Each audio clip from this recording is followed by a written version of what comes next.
योगीराम सूरत कुमार, योगीराम सूरत कुमार, योगीराम सूरत कुमार जय गुरुराय।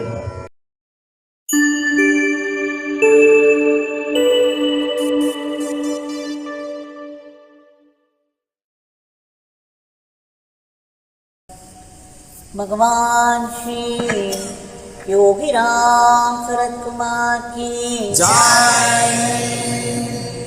सर्वं योगीराम सूरत कुमारार्पणमस्तु।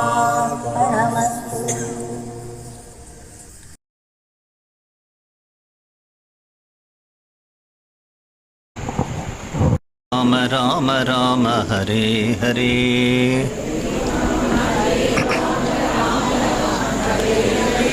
हरे कृष्ण कृष्ण कृष्ण हरे हरे,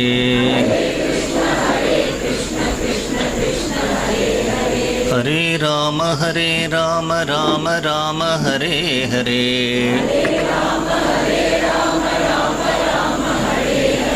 हरे कृष्ण कृष्ण कृष्ण हरे हरे,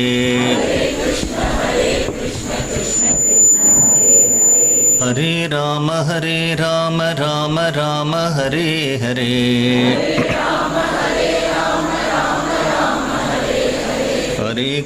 हरे कृष्ण कृष्ण कृष्ण हरे हरे,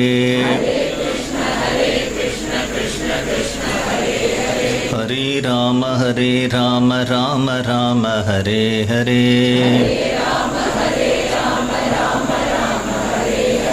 हरे कृष्ण कृष्ण कृष्ण हरे हरे, हरे राम राम राम हरे हरे,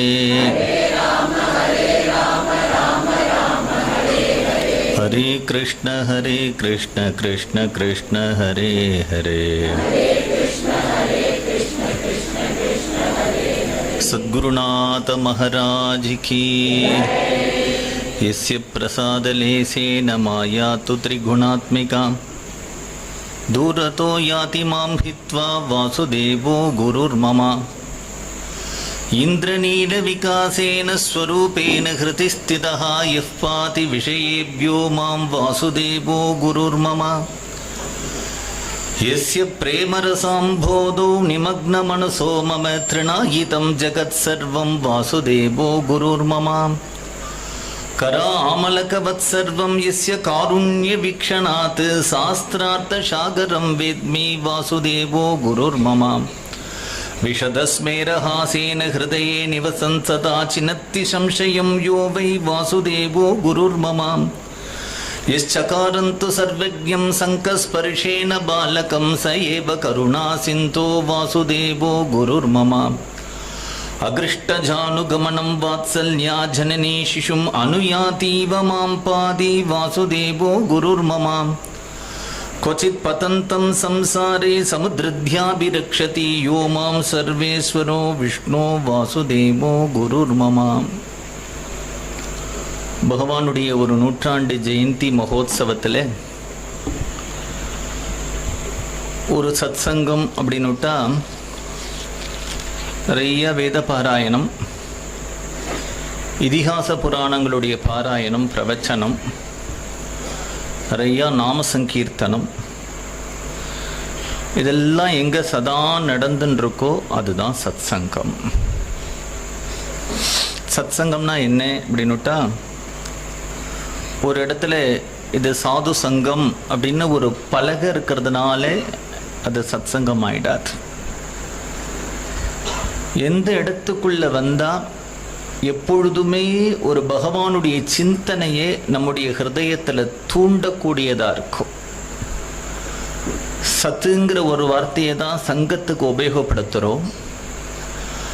நம்முடைய மனசுல ராஜசம், தாமசம், சாத்விகம்ங்கிற 3 குணங்களும் கலந்த கலவையாதான் மனதில் இருக்கக்கூடிய வாசனைகள் இருக்கு. அந்த வாசனைகள் எப்படி எண்ணங்களா கிளம்புறதுக்கு வெளியில் இருக்கக்கூடிய சில விஷயங்கள் ஒரு ஹேத்துவா இருக்கு. ஏதாவது ஒரு படத்தை பார்க்கிறோம், அந்த படத்துல ஒரு பயங்கரமான ஒரு காட்சி, பார்த்தா பயமா இருக்கு, உடனே ராத்திரி வந்தா தூக்கம் வரல நமக்கு. எந்த ஒரு காட்சியை பார்த்தோமோ அதனுடைய ஒரு பாதிப்பு மனதில், அதனுடைய ஒரு பதிவு இருக்கிறதுனால திரும்பி அதை மாதிரியே ஒரு சிந்தனை திரும்ப திரும்ப திரும்ப வந்து ராத்திரி படுத்துண்டாலும் அதே ஏதோ ஸ்க்ரீன் ஆடினாக்க நமக்கு ஒரு பயம் ஏற்படுறது, யாராவது கதவை தட்டுற மாதிரி தோன்றது. இப்போ அத்தகைய ஒரு பயம் நம்முடைய மனதில் ஏற்படுறதுக்கு என்ன காரணம்னா, அது மாதிரி ஒரு விஷுவலை நம்ம பார்த்தது தான் காரணம். பார்த்த நேரத்தில் மட்டும் இல்லை, அதை தொடர்ந்து நமக்கு அது மாதிரியான ஒரு சிந்தனைகள் இருந்துட்டே இருக்கிறத பார்க்கிறோம். சில சோகமயமான சம்பவங்களை பார்த்துட்டோமானால் அந்த நேரத்தில் மட்டும் நாம சோகமா இருக்கிறது இல்லை, திரும்பி திரும்பி மனசுல அந்த சோகமான சம்பவங்கள் மனசுல திரும்பி திரும்பி திரும்பி திரும்பி தோன்றி சிந்தனைகளா வளர்ந்து நம்மளை சோகமயமா ஆக்கிடுறது.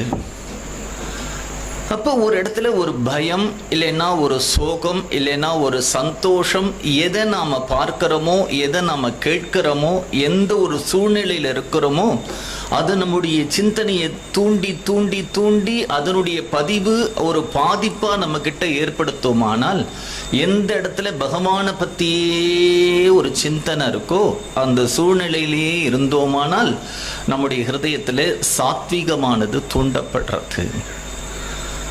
திரும்ப திரும்ப திரும்ப பகவானுடைய நாமா இல்லை பகவானுடைய குணங்கள், பகவானுடைய கிருபை இல்லைன்னா பகவானுடைய ரூபம், பகவானுடைய ஒரு வாழ்க்கையில் நடந்த சம்பவங்கள், இந்த சிந்தனையே திரும்பி திரும்பி திரும்பி வரத்துக்கு எது ஒரு காரணமாக இருக்கோ அதுக்கு தான் சத்சங்கம்னு பேர். அந்த ஒரு ரீதியிலே ஒரு வருடமா பகவானுடைய ஆசிரமத்தில் நிறைய நிகழ்ச்சிகள் நடந்துண்டு அதனுடைய முத்தாய்ப்பா வரக்கூடிய 1ஆம் தேதி அவருடைய ஜெயந்தி மகோத்சவம் நடக்க இருக்கு. உலகத்தில் எல்லாரும் சொல்றா மனித பிறவி தான் சிரேஷ்டமான ஒரு பிறவி அப்படின்னு சொல்றா. எந்த ஒரு கிரந்தத்தை எடுத்துட்டாலும் அந்த கிரந்தத்திலே நரஜன்மம் துர்லபம் அப்படிங்கிறது தான் ஆரம்பிக்கும். தமிழ்ல ஔவையார் சொல்லும் பொழுது கூட அரிதரிது மானிடராய் பிறத்தல் அரிது அப்படிங்கிறார். எல்லாருமே இந்த மனித பிறவியே உயர்ந்ததா சொல்லிட்டு இருக்காளே, இந்த மனித பிறவியிலே உயர்ந்ததா சொல்றதுக்கு என்ன காரணம் அப்படின்னு நம்ம சிந்தனை பண்ணி பார்க்கணும். எல்லா ஜீவராசிகளும் இப்படிதான் வளர்றதே தவிர நேர எந்த ஒரு ஜீவராசியும் வளரல, ஒரு மனுஷன் மட்டும்தான் நேர வளர்றான். அதனால மனித பிறவி ரொம்ப அரிதானதா. மனிதனால மட்டும்தான் பேச முடியும், சிந்தனை பண்ண முடியும், அதனால மனித பிறவி அரிதானதா. மற்ற ஜீவராசிகளை காட்டிலும் மனிதனுக்கு தான் சுதந்திரம் உண்டு, அதனால மனித பிறவி அரிதானதா. மனிதனுக்கு கீழே இருக்கக்கூடிய அத்தனை ஜீவராசிகளுக்கும் 5 அறிவோடு சரி, மனிதனுக்கு தான் 6 அறிவு இருக்கு, அதனால மனித பிறவி சிரேஷ்டமானதா அப்படின்னு சிந்தனை பண்ணிட்டே வந்தா இது அத்தனையும் உண்மையா இருந்தாலும் கூட இதை விட ஒரு பெரிய விஷயம், மனிதனுக்கு தான் கேள்வி கேட்கறதுக்கு முடியும். அவனுடைய மனசுல ஒரு கேள்வி வந்துட்டே இருக்கு. சின்ன குழந்தை, அந்த குழந்தைக்கு ஒரு பேச்சு வந்த உடனே அம்மாவை பார்த்து இப்படியே ஃபேன் சுத்திதுன்னா அம்மா இது என்ன அப்படின்னு கேட்கறது. அந்த அம்மா அது ஃபேன் அப்படின்னு சொல்றா. அது சுத்துறத பார்த்த உடனே அது கொஞ்சம் விசித்திரமா இருக்கு. திடும்னு ஃபேன் நின்று போறத பார்க்கறது. பார்த்த உடனே 2-3 நாள் கழிச்சு அந்த சுவிட்சை போடுறா, இந்த ஃபேன் சுத்துறதுங்கிறத கவனிச்சுட்டு அதுவும் 2 தரம் போட்டு பார்க்கறது. வாசல் இப்படி கூப்பிட்டு போனா ஒரு கார் போச்சு அப்படின்னா இந்த கார் என்ன, பஸ் என்ன, ட்ரெயின் என்ன, வீட்டில் ஏதாவது ஒரு பூச்சி ஓடித்துனா இது என்ன இப்படின்னு இந்த குழந்தை கேள்வி கேட்டு கேள்வி கேட்டு கேள்வி கேட்டுதான் தன்னுடைய அறிவை வளர்த்துக்கிறது. அப்போ மனிதர்களுக்கு மட்டும்தான் எந்த ஜீவராசிகளுக்கும் இல்லாத ஒரு ஸ்பெஷாலிட்டி என்ன அப்படின்னுட்டா பிரஷ்னம், ஒரு கேள்வி வந்துட்டே இருக்கு அவனுக்கு. உலகத்தில் இன்றைக்கு எவ்வளவோ கண்டுபிடிப்புகள் இருக்கு இல்லையா. ஒவ்வொரு கண்டுபிடிப்பும் அநேகமாக ஒரு லேபார்டரிக்குள்ளேயோ ஒரு பெரிய யூனிவர்சிட்டியிலேயோ இத்தகைய கண்டுபிடிப்புகள்லாம் கண்டுபிடிக்கப்படலை. சாதாரண படிப்பறிவில்லாதவர்கள் அந்தந்த நேரத்தில் அகஸ்மாத்தா ஒரு ஆக்சிடென்டலா அவர்களுடைய ஒரு அறிவில் ஒரு பொறி தட்டி தான் இவ்வளவு இன்வென்ஷன்ஸும் வந்திருக்கு. இன்றைக்கு ஒரு உதாரணத்துக்கு சொல்லணும் அப்படின்னா, நம்ம பிளட் ப்ரெஷர்லாம் செக் பண்ணிக்கிறோம் இல்லையா, ஒவ்வொருடைய ரத்தத்தில் ஒரு ஓட்டத்தில் ஒரு அழுத்தம் இருக்குது அப்படிங்கிறத ஒரு மருத்துவர் கண்டுபிடிக்கலை, ஒரு லேபில் கண்டுபிடிக்கலை, ஒரு யூனிவர்சிட்டியில் கண்டுபிடிக்கலை, ஒரு மாடு ஆடு மேய்க்கிற பையன்தான் கண்டுபிடிச்சான். அவன் ஆட்டுக்குட்டியெல்லாம் மேய்க்கிற ஒரு பையன். ஒரு சமயம் அவன் மேய்க்க ஒரு ஆட்டுக்கு ஒரு கட்டு ஏற்பட்டு அதிலிருந்து ரத்தம் வர ஆரம்பிச்சது. திடீர்னு அவனுக்கு ஒரு ஸ்பார்க். அந்த ஆட்டிலிருந்து ரத்தம் வழிஞ்சதுன்னா அப்படியே தோளோட தானே வழியணும் உடம்போட, அது ஏன் இவ்வளவு தூரம் தள்ளி விழறது அப்படின்னு அவனுக்கு ஒரு கேள்வி வரது. அவனுக்கு அந்த கேள்வி வந்த உடனே அடுத்த ஆட்டை கவனிக்கிறான், இன்னொரு ஆட்டை கவனிக்கிறான். அவனுக்கு ஒரு எண்ணம் வருது, எல்லா ஆட்டிலிருந்தும் அந்த பிளட் ஒரே டிஸ்டன்ஸ்ல தான் விழறதா அப்படின்னு செக் பண்றதுக்கு ஒரு மூங்கில் எடுத்துட்டு ஓட்டை போட்டு அதுல ஒரு மார்க் பண்றான். அப்போ அவனுக்கு ஒரு கணக்கு வருது, எல்லா ஆட்டுக்குட்டியிலிருந்து வர ரத்தம் ஒரு டிஸ்டன்ஸில் தான் விழருது அப்படின்னுட்டா அந்த ஆட்டு உடம்புல ஓடக்கூடிய ஒரு ரத்தத்தில் ஒரு ப்ரெஷர் இருக்குது. அப்புறம் மாட்டுக்கு செக் பண்ணுறான், ஒரு குதிரைக்கு செக் பண்ணுறான். இப்போ இது எந்த லேப்லையும் கண்டுபிடிக்கல, ஒரு பெரிய படித்த ஒரு டாக்டரும் கண்டுபிடிக்கல. இப்படி சொல்லி கொண்டு போனால் எல்லா விஞ்ஞான கண்டுபிடிப்புகளுமே அந்தந்த காலகட்டத்தில் ஒரு யூனிவர்சிட்டியோ ஒரு பல்கலைக்கழகங்களோ ஒரு கல்வி நிறுவனங்கள் படிப்புங்கிறது தோன்றத்துக்கு முன்னாடி, கல்வி சாலைகள்லாம் ஏற்படுறதுக்கு முன்னாடி அந்தந்த இடத்துல அப்படிதான் கண்டுபிடிக்கப்பட்டிருக்கு. பிற்காலத்துல அதுக்கு மேல ஒரு கண்டுபிடிப்பு அதை வளர்ச்சி இப்படி வந்துருக்கு. இப்படி இத்தகைய கேள்விகள் வருது இல்லையா?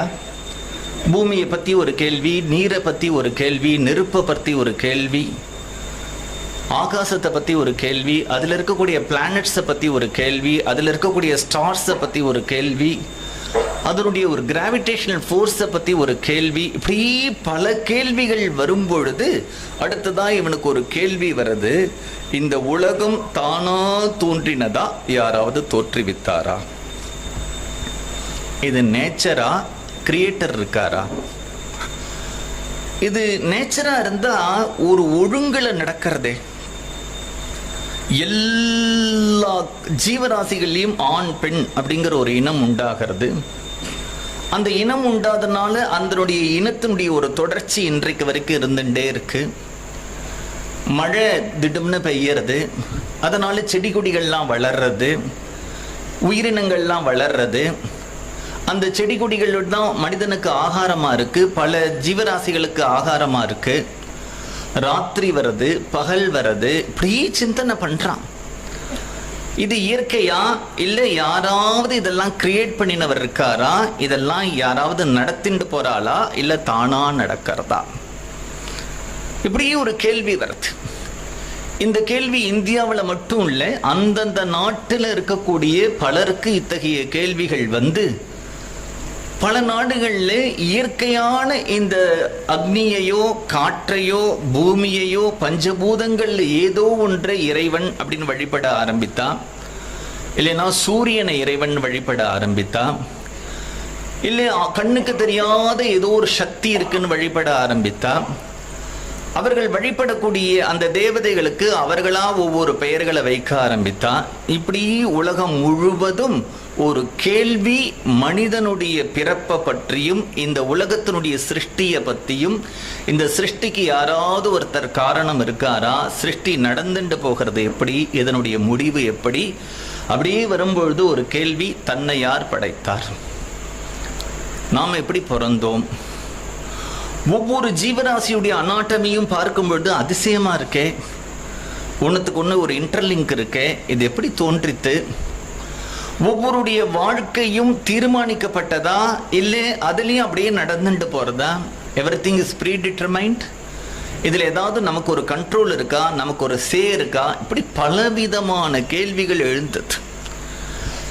ஆனால் இந்த கேள்விகளுக்கு அவரவர்களால் முடிந்த ஒரு விதத்தில் ஒரு பதிலை கண்டுபிடித்தா, அந்த பதிலை கண்டுபிடித்தது தான் இன்றைக்கு உலகத்தில் இருக்கக்கூடிய பல மதங்களுக்கு காரணம். எல்லாருமே ஒரே கன்க்ளூஷனுக்கு வர முடியாது இல்லையா? ஸோ அவர்களால் என்ன ஒரு பெஸ்ட்டு, அதில் அவர்களுடைய நிலையில் போய் அவர்கள் என்ன ஒரு அனுமானத்துக்கு வந்தார்களோ அந்த அனுமானத்தை ஒட்டி அவர்களுடைய ரிலீஜன் உலகத்தில் பல மதங்கள், பல நம்பிக்கைகள், பல வழிபாடுகள் ஏற்பட்டன. ஆனால் நம்ம நாட்டில் இருக்கக்கூடிய ரிஷிகளுக்கு அவர்கள் ஒரு தத்துவங்களை கண்டுபிடித்த விதத்தில் ஒரு வித்தியாசம் இருக்கு. என்ன வித்தியாசம் அப்படின்னா, அதற்கு முன்னாடி எந்தெந்த தேசத்தில் இருக்கிறவர்கள் எல்லாம் ஒவ்வொரு ரிலீஜனை கண்டுபிடித்தார்களோ அவர்களெல்லாம் தங்களுடைய ஒரு அறிவை கொண்டும், தங்களுடைய ஒரு அனுமானத்தை கொண்டும், தங்களுடைய ஒரு சக்தியை கொண்டும் தான் கண்டுபிடிக்க முடிஞ்சதே தவிர அவர்களுக்கு அதை பற்றின ஒரு அறிவு ஏற்கனவே கொடுக்கப்படலை. ஆனால் பாரத தேசத்தில் வேதங்கள் இருந்ததுனால அந்த வேதங்கள்லேயே இந்த உலகம் எப்படி சிருஷ்டி பண்ணப்பட்டது, எதற்காக சிருஷ்டி பண்ணப்பட்டது, இந்த உலகத்தினுடைய முடிவு எப்படி, எல்லாத்த பற்றியும் சொல்லியிருக்கிறதுனால நம்முடைய ரிஷிகள் இந்த மதத்தை ஸ்தாபிக்கும் பொழுது வேதத்தை அடிப்படையாக கொண்டு ஸ்தாபித்தார். அதனால்தான் அவர்களுடைய கடவுள்கள் எல்லாம் ஒன்று கண்ணுக்கு தெரியாத ஒரு கடவுள், இல்லைன்னா மதத்தை ஸ்தாபித்தவரே கடவுள். அதுக்கு மேலே ஒரு கடவுள் கிடையாது எந்த ரிலீஜன்லையுமே. நம்முடைய மதத்தில் தான் வேதத்தில் எத்தகைய வேதோக்தமான தெய்வங்கள் சொல்லியிருக்கோ அந்த வேதோக்தமான தெய்வங்களை கொண்டாடக்கூடிய ஒரு மதம். இவ்வளவு ரிஷி பரம்பரை. அப்படியே அந்த ரிஷி பரம்பரை எல்லாம் வரும்பொழுது இந்தியன் ஹிஸ்டரியை நம்ம ரெண்டாக பிரிக்கலாம். என்ன பிரிக்கலாம்னா, புராண காலம் வரைக்கும் ஒரு ஹிஸ்டரி, அப்புறம் புராண காலத்துக்கு அப்புறமா ஏற்படக்கூடிய ஒரு ஹிஸ்டரி. ராமர் இந்த தேசத்தில் ராஜ்ய பரிபாலனம் பண்ணினார் அப்படிங்கிறதும் சரித்திரம்தான். தர்மபுத்திரர் இந்த ராஜ்ய பரிபாலனம் பண்ணினாருங்கிறதும் சரித்திரம்தான். அப்புறம் பரீட்சித்து ராஜ்ய பரிபாலனம் பண்ணினான்ங்கிறதும் சரித்திரம்தான். பரீட்சித்தினுடைய பையன் ராஜ்ய பரிபாலனம் பண்ணினான் அப்படிங்கிறதும், ஜனமேஜயன் ராஜ்ய பரிபாலனம் பண்ணினான்ங்கிறதும் சரித்திரம்தான். அப்புறம் விக்ரமாதித்தன் வந்தான், நவநந்தர்கள் வந்தா, ஹர்ஷர் வந்தா, அசோகர் வந்தா, சந்திரகுப்த மௌரியா வந்தா, இப்படிங்கிறதும் சரித்திரம்தான். ஆனால் சரித்திரத்தை பிரிக்கும் பொழுது நம்ம ரெண்டாக பிரிச்சுக்கிறோம். ஒன்று புராண காலம், இன்னொன்று சரித்திர காலம். ராமாவதாரத்தில் இருந்தக்கூடிய சரித்திரத்தையும் கிருஷ்ணாவதாரத்தில் இருந்தக்கூடிய ஒரு சரித்திரத்தையும் புராணம் அப்படின்னு தள்ளிட்டு, இந்தியன் ஹிஸ்டரி பெரும்பாலும் மௌரியா பீரியட்லேருந்து தான் நம்ம இந்தியன் ஹிஸ்டரியை இன்னைக்கு எடுத்துட்டு இருக்கோம். சந்திரகுப்த மௌரியா, அதுக்கு முன்னாடி நவநந்தர்கள், அந்த சந்திரகுப்த மௌரியாவை ஒட்டி வந்த அசோகருடைய ஒரு எம்பையர், அதை எடுத்துட்டு தான் இன்னைக்கு இந்தியன் ஹிஸ்டரின்னு சொல்கிறோமே தவிர அதற்கு முன்னாடி இருந்ததெல்லாம் புராணம் அப்படின்னு தள்ளிட்டோம். அது மாதிரி இப்போ நம்முடைய மதத்தில் எவ்வளவோ மகரிஷிகள் இருந்தால், அகஸ்தியர் இருந்தார், விஸ்வாமித்திரர் இருக்கார், ஆபஸ்தம்பர்னு ஒரு ரிஷி இருக்கார், மௌத்கல்யர்னு ஒரு ரிஷி இருக்கார், எவ்வளவோ நாரதர்னு ஒரு ரிஷி இருக்கார், எவ்வளவோ ரிஷிகள் பேர் காண கிடைக்கிறது. இது இவ்வளவு ரிஷிகள் இருக்கா இல்லையா? இந்த ரிஷிகளுடைய காலங்கள் எல்லாம் புராண காலம். எப்படி சரித்திரத்தில் ராஜாக்களையே புராண காலத்து ராஜா, சரித்திர காலத்து ராஜான்னு பிரிக்கிற மாதிரி, அகஸ்தியர் அப்படின்னா அவர் புராண காலத்தில் இருந்தார், நாரதர் அப்படின்னா அவர் புராண காலத்தில் இருந்தார், வசிஷ்டர்னா அவர் புராண காலத்தில் இருந்தார், விஸ்வாமித்திரர் அவர் புராண காலத்தில் இருந்தார், செவனர் அவர் புராண காலத்தில் இருந்தார். இப்படி எல்லா ரிஷிகளையும் நம்ம புராண காலம்னு தள்ளிண்டு வரோம். புராண காலத்துக்கு பிறகு சரித்திர காலத்தில் முதல் இந்தியாவிலே தோன்றி இந்த வேதோக்தமான ஒரு மதத்தை திரும்பி புனருத்தாரணம் பண்ணின ஒரு மகாத்மா, அவதார புருஷர் அப்படின்னுட்டா ஆதிசங்கரர் தான் சரித்திர காலத்தில் முதல் ரிஷியா வரார். சரித்திர காலத்தில் அதுக்கு முன்னாடி பௌத்தர் இருந்தார், சங்கரருக்கு முன்னாடி தான். ஜெயினர் இருந்தார், மகாவீரர், சங்கரருக்கு முன்னாடி தான். அதற்கு முன்னாடி சாங்கிய தத்துவங்கள்லாம் இருந்தது, சங்கரருக்கு முன்னாடி தான். சார்வாகம்னு ஒரு மதம் இருந்தது, சங்கரருக்கு முன்னாடி தான். ஆனால் அந்த மதங்கள் எல்லாம் வேதத்தை ஒத்துக்காத ஒரு மதங்கள். அதனால அதற்கெல்லாம் அனீஸ்வரவாதிகள்னு பேர். மற்ற தேசத்தில் இருக்கக்கூடியவர்கள் எல்லாம் சொல்லும் பொழுது அவர்களுடைய அறிவுக்கும் அவர்களுடைய சக்திக்கும் அவர்களுடைய அனுமானத்துக்கும் உட்பட்ட மதம் அப்படிங்கிற மாதிரி தான் இந்த மதங்கள் எல்லாம். ஆனா சங்கரர் ஸ்தாபித்த மதமோ வேதோக்தமான ஒரு மதம். அதனாலே சரித்திர காலத்திலே முதல் திரும்பி வேதத்தை புனருத்தாரணம் பண்ணி ஒரு வைதிகமான ஒரு தர்மத்தை ஏற்படுத்தினது சரித்திர காலத்தில் முதல் வந்த ஒரு மகாபுருஷர், ஒரு ஆச்சாரிய புருஷர் ஆதிசங்கரர் தான். வேதங்கிறது மட்டும் இல்லை, ஆதிசங்கர பகவத்பாதால் வரலை அப்படின்னுட்டா இந்த நாட்டில் இன்றைக்கு ராமாயணம் இருக்காது, மகாபாரதம் இருக்காது, அதை ஒட்டி வரக்கூடிய பாகவதம் போன்ற புராணங்கள் எல்லாம் இருக்காது, இவ்வளவு கோவில்கள் இவ்வளவு வழிபாட்டு முறைகள் எல்லாம் இருக்காது. ஏன், என்ன காரணம் அப்படின்னுட்டா சங்கரருக்கு முன்னாடி இருக்கக்கூடிய பௌத்த மதங்களும் சங்கரருக்கு முன்னாடி இருந்த ஜைன மதங்களும் சாங்கிய தத்துவங்களும் சார்வாக்கன் போன்ற மதங்களும் பூர்வ மீமாம்ச போன்ற மதங்களும் இதெல்லாம் ஏத்துக்கல. கோவில் வழிபாடை ஏத்துக்கல, ஈஸ்வரன் ஒன்று ஏத்துக்கல, அதே மாதிரியா இந்த இதிகாச புராணங்களையும் ஏத்துக்கல. அப்ப இத்தகைய கோவில் வழிபாடு, இத்தகைய ராமாயணம் இதெல்லாம் நமக்கு இன்றைக்கு எல்லாமே போயிருக்கும். காஞ்சியில பெரிய பிரிவா இருக்கும் பொழுது அவர்கிட்ட யாராவது ஒரு பத்திரிக்கை கொடுப்பா, ஊர்லேருந்து வருவா, கிராமத்தில் எங்கள் ஊரில் ராமாயணம் ஒரு வாரம் கதை சொல்ல போகிறோம், ராமநவமி கொண்டாட போகிறோம் அப்படின்னு பத்திரிக்கை எடுத்துட்டு வருவா. அது மாதிரி சில பேர் எங்கள் ஊரில் பாகவதம் சொல்ல போகிறோம், கிருஷ்ணாஷ்டமி கொண்டாட போகிறோம் அப்படின்னு பத்திரிக்கை எடுத்துட்டு வருவா. அப்படிலாம் பத்திரிக்கை எடுத்துட்டு வரும்பொழுது பெரியவா அவள்கிட்ட ஒரு வார்த்தை சொல்லுவார், சங்கர ஜெயந்தியை கொண்டாடு, அதற்கப்புறம் இதெல்லாம் கொண்டாடு. ஏன் அப்படின்னா சங்கரர் இல்லை அப்படின்னுட்டா இன்றைக்கு ராமரும் இல்லை, கிருஷ்ணரும் இல்லை. இன்னைக்கு பத்ரிகாசிரமங்கிற ஒரு பெரிய திவ்ய தேசம் இருக்க, எல்லாரும் போறா இல்லையா? அந்த பத்ரிகாசிரமத்தில் இருக்கக்கூடிய பத்ரிநாதனை பௌத்த காலத்தில் அலகானந்தாங்கிற நதியில கொண்டு போட்டுட்டான். அதை திரும்பி எடுத்து பிரதிஷ்டை பண்ணினது சங்கரர் தான். புரி ஜெகநாதருடைய காலத்திலையும் அப்படிதான் ஜெகநாதருடைய கோவில் ஆச்சு. இப்படி இந்தியா முழுக்க சுற்றி பார்த்தா 32 வருடங்கள் இந்த பூமியில இருந்து ஒரு ஆச்சரியமான காரியத்தை, ஒரு 1000 வருடங்கள் இருந்தா கூட சாதிக்க முடியாத ஒரு காரியத்தை ஆதிசங்கரர் சாதிச்சுட்டு போயிருக்கார். உலகத்துக்காக அவர் உழைத்த மாதிரி வேற யாரும் உழைக்கல. ஆனா அவருடைய சித்தாந்தம் என்ன அப்படின்னுட்டா ஜெகத் மித்யை அப்படிங்கிறது. இந்த உலகமே பொய், உலகம் பொய்ன்னு சொன்னவர் இந்த உலகத்துக்கு உழைச்சா மாதிரி வேற யாருமே உழைக்கல. அவ்வளவு தூரம் இந்த சனாதனமான மதத்தை ஒரு புனருத்தாரணம் பண்றதுக்காக ஆசேது ஹிமாச்சலம் சஞ்சாரம் பண்ணி இன்றைக்கு பிரஸ்தானத்ரயம்னு சொல்றோம் இல்லையா? பகவத்கீதை, உபனிஷத்து, பிரம்மசூத்திரம், இது மூன்றுத்துக்கும் ஒருத்தர் தான் பாஷ்யம் பண்ணியிருக்கார், ஆதிசங்கரர் தான் பண்ணியிருக்கார். மற்ற ஆச்சாரியர்களுக்கு முழுவதுமா பாஷ்யம் பண்ண வேண்டிய அவசியம் இல்லாம போயிடுது. ஏன்னா சங்கரர் பண்ணிட்டதுனால எந்தெந்த இடத்துல தாங்கள் வித்தியாசப்படுறோம் அப்படிங்கிறத மட்டும் சொன்னா போறோம், திருப்பி முழுக்க பாஷ்யம் பண்ண வேண்டிய அவசியம் அவர்களுக்கு இல்லாம போயிடுது. ஆனா பிரஸ்தான திரயத்தையும் தனி ஒருத்தரா, சஹஸ்ரநாமத்துக்கு பாஷ்யம், சனசுஜாத்தியத்துக்கு ஒரு பாஷ்யம், விவேக சூடாமணி, சதஸ்லோகி, தசஸ்லோகி, ஏகஸ்லோகி போன்ற எவ்வளவோ வேதாந்தங்கள், பிரபோத சுதாகரம்னு ஒரு கிரந்தம், இப்படியெல்லாம் பண்ணி தவிர சின்ன குழந்தைகளுக்கு கூட சொல்ற மாதிரி முதாகராத்த மோதகம்னு ஆரம்பிச்சு பல தேவதா ஸ்துதிகளோட அவ்வளவு ஒர்க்ஸ் பண்ணியிருக்கார் கிரந்தங்களா. அதே மாதிரி ஆசேது ஹிமாச்சலம் சஞ்சாரம் பண்ணி வாதிகளையும் வென்று இந்த சனாதனமான மதத்தை ஸ்தாபித்திருக்கார். உலகத்துல எல்லாருக்கும் ஒரு கேள்வி வந்தது இல்லையா? அந்த கேள்வியை பத்தி தானே ஆரம்பித்தேன். அப்ப சூரியன் என்னங்கிற கேள்வி வந்தது, சந்திரன் என்னங்கிற கேள்வி வந்தது, ஸ்டார்ஸ் என்னங்கிற கேள்வி வந்தது, உலகம் எப்படி தோன்றித்துங்கிற கேள்வி வந்தது, உலகம் எப்படி நடந்துட்டு போகிறதுங்கிற ஒரு கேள்வி வந்தது. ஆனா இந்த சங்கரருக்கு மட்டும் வித்தியாசமா ஒரு கேள்வி வருது. என்ன கேள்வின்னா, நான் இருந்தா தானே இந்த உலகம், நான் ஒருத்தன் இல்லைன்னா இந்த உலகமே எனக்கு இல்லையே. இப்ப இந்த தூண் இருக்கு அப்படின்னுட்டா இந்த தூணுக்கு பக்கத்துல இருக்கிற தூண் தெரியுமா? இந்த டெஸ்க்கு இந்த மைக் தெரியுமா?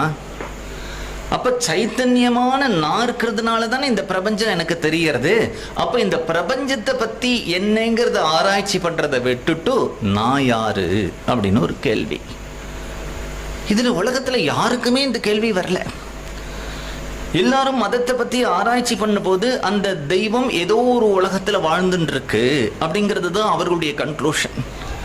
ஏதோ ஒரு உலகத்துல இந்த தெய்வம் இருக்கு, ஏதோ ஒரு இடத்துல தப்பு பண்ணினவர்கள்லாம் தண்டிக்கக்கூடிய ஒரு நரகம் இருக்கு, ஏதோ ஒரு இடத்துல சௌக்கியமா இருக்கிறவர்கள் எல்லாம் நல்லா வச்சுக்கிறதுக்கு ஒரு சொர்க்கம் இருக்கு அப்படிங்கிறதா சித்தாந்தங்கள் பண்ணிட்டு போக சங்கரர் சொல்றார், மோட்சம்ங்கிறது ஒரு அடைய வேண்டிய ஸ்தானமா இருந்தா நீ ஏன் அங்கேருந்து இங்க வந்த இப்ப அப்படின்னு கேட்கிறார். நீ இப்ப வந்துட்டே இல்லையா, ஒரு கால் நீ திரும்பி போனா அங்கிருந்து நீ எப்படி திரும்பி வரமாட்டேங்கிறதுக்கு என்ன உத்தரவாதம் அப்படின்னு கேட்கிறார். அடுத்தது மோட்சம் அப்படிங்கிறது வேற ஒரு இடம் சொன்னார். வேற ஒரு காலத்துல இருந்தா, நான் ஒரு காலத்துல மோட்சத்துல இருந்தேன், இப்ப மோட்சத்துல இல்லை, நாளைக்கு மோட்சம் போயிடுவேன், நான் திரும்பி நீ மோட்சத்திலேருந்து இல்லாத ஒரு காலம் சம்பவிக்குமே. தேசம், காலம், வியக்தி இந்த மூணுத்தினாலையும் மோட்சம் மாறுபட்டதா இருக்கக்கூடியதா இருந்தா அது நிரந்தரமானதா இருக்க முடியாது. என்ன சொல்றாருனா, நீ இப்ப மோட்சத்துல தான் இருக்க, தெரிஞ்சுக்காம இருக்க.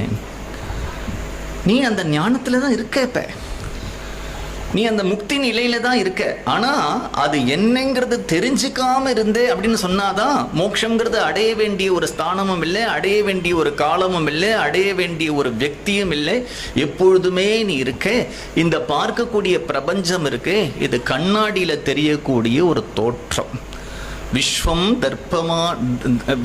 தர்ப்பமா திருஷ்யமான நகரி அப்படிங்கிறார். விஸ்வம் தர்ப்பண திருஷ்யமான நகரி, கண்ணாடியில தெரிகிற ஒரு நகரம் மாதிரி, ஒரு பெரிய சிட்டி மாதிரி இந்த பிரபஞ்சம்.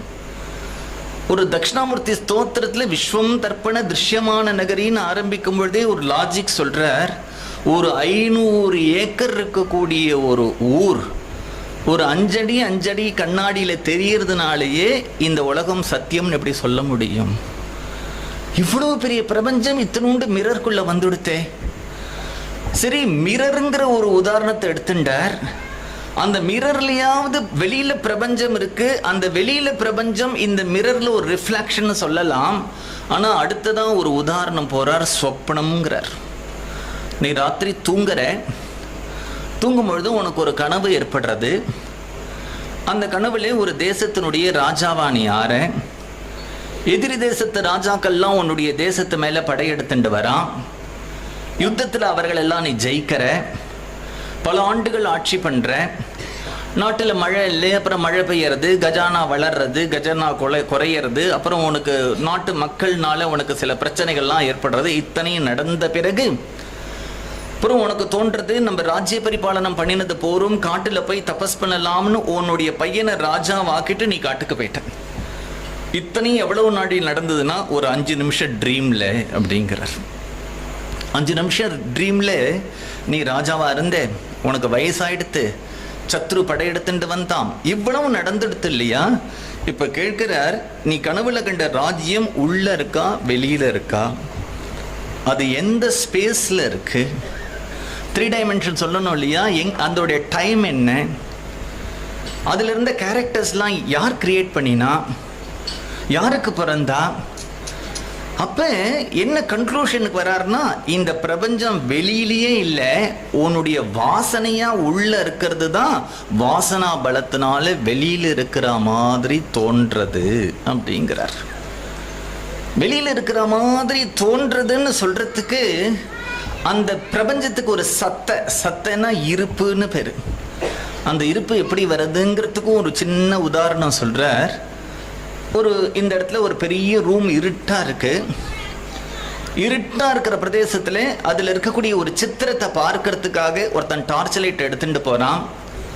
போகும்பொழுது அந்த சித்திரத்தை பார்க்கும் பொழுது அந்த சித்திரத்தை மட்டும்தான் அவன் பார்க்கிறானான்னு ஒரு கேள்வி கேட்டுட்டு, இல்ல அந்த சித்திரத்தோட அந்த ஒளியும் சேர்த்து பார்க்கிறான் அவனுக்கு. அந்த மாதிரி நீ வெளியில இந்த பிரபஞ்சத்தை பார்க்கும் பொழுது உன்னுடைய ஆத்ம சைத்தன்யத்தை தான் நீ வெளியில பார்க்கிற. எப்படி அந்த ஒளி இல்லைன்னா அந்த சித்திரம் அங்கு இருந்தாலும் உனக்கு தெரியாதோ, உனக்கு புரியாட்டாலும் கூட உன்னை அறியாமே அந்த ஒளியோடு தான் சேர்ந்து பார்க்கறையோ, அது மாதிரி தான் இந்த பிரபஞ்சத்தை ஆத்ம சைத்தன்யம். சைத்தன்யம்ங்கிறதுக்கு இந்த இடத்துல சத்தைன்னு பேரு. சத்தைனா இருப்பு, அதுக்கு ஒரு எக்ஸிஸ்டன்ஸ். அந்த எக்ஸிஸ்டன்ஸ்னால தான் இத்தகைய பிரபஞ்சம் முழுக்க தெரியறது அப்படிங்கிறார். அதனால எதற்காக இதை சொன்னேன் அப்படின்னா, உலகம் முழுக்க கேள்வின்னு வரும் பொழுது அது என்ன இது என்ன அப்படின்னு கேள்வி வந்ததே தவிர உலகத்துல யாருக்குமே வராத ஒரு கேள்வி நம்முடைய மகரிஷிகளுக்கு வந்தது. அவர்கள் எல்லாம் வெளியில இருக்கிற பிரபஞ்சத்தை பார்க்காம என்ன கேள்வி கேட்டானா, நான் யார்? நான் ஒருத்தன் இல்லைன்னா அந்த பிரபஞ்சமே இல்லையே. ஃபார் எக்ஸாம்பிள், ஒரு கோமால இருக்கிற பேஷண்ட்டுக்கு பிரபஞ்சம் தெரியாது. ஏன்னா அவன் அந்த 5 சென்சஸோட இந்த பிரபஞ்சத்தோட ரியாக்ட் பண்ணாதான், நான் பார்த்தாதான் பிரபஞ்சம், கேட்டாதான் பிரபஞ்சம், ருசிச்சாதான் பிரபஞ்சம், ஸ்பர்ஷம் இருந்தாதான் பிரபஞ்சம், சுகந்தம் இருந்தாதான் பிரபஞ்சம். இந்த 5 சென்சஸும் எனக்கு கண்ட்ரோல் ஆயிடுத்துன்னா பிரபஞ்சம் இல்லை. பிரபஞ்சம் எங்கிட்ட இருந்து தான் வெளிப்படுறது. அப்ப இந்த பிரபஞ்சத்தை பார்க்கக்கூடிய நான் யார்? எனக்கே இந்த பிரபஞ்சம் நானாவிதமான நாமரூபங்களா தெரியறது அப்படின்னுட்டா, இந்த மனசு கனவுல ஒரு சரீரத்தை எடுத்துக்கிறது, ஜாக்கிரத்துல ஒரு சரீரத்தை எடுத்துக்கிறதுங்கிறார் சங்கரர். 2 சரீரமுமே பொய் அப்படின்னு சொல்றார். அப்படி சொல்லி ஒரு வேதாந்த மதத்தை ஸ்தாபித்து உலகம் இந்த பாரத தேசம் முழுக்க சஞ்சாரம் பண்ணிட்டு வந்தவர் பிற்காலத்துல இந்த சனாதனமான மதத்தை திரும்பி உலகத்தில் இது தொடர்ந்து இருக்கிறதுக்காக அங்கங்க சில மடங்களை ஸ்தாபித்தார். நீங்க நன்னா ஹிஸ்டரியை படிச்சுட்டு வந்தேன்னா, ஆதிசங்கரருடைய காலத்துக்கு முன்னாடி இந்தியாவில் நம்முடைய சனாதனமான மதத்தை சேர்ந்ததா மடங்கள் அப்படிங்கிறதே கிடையாது.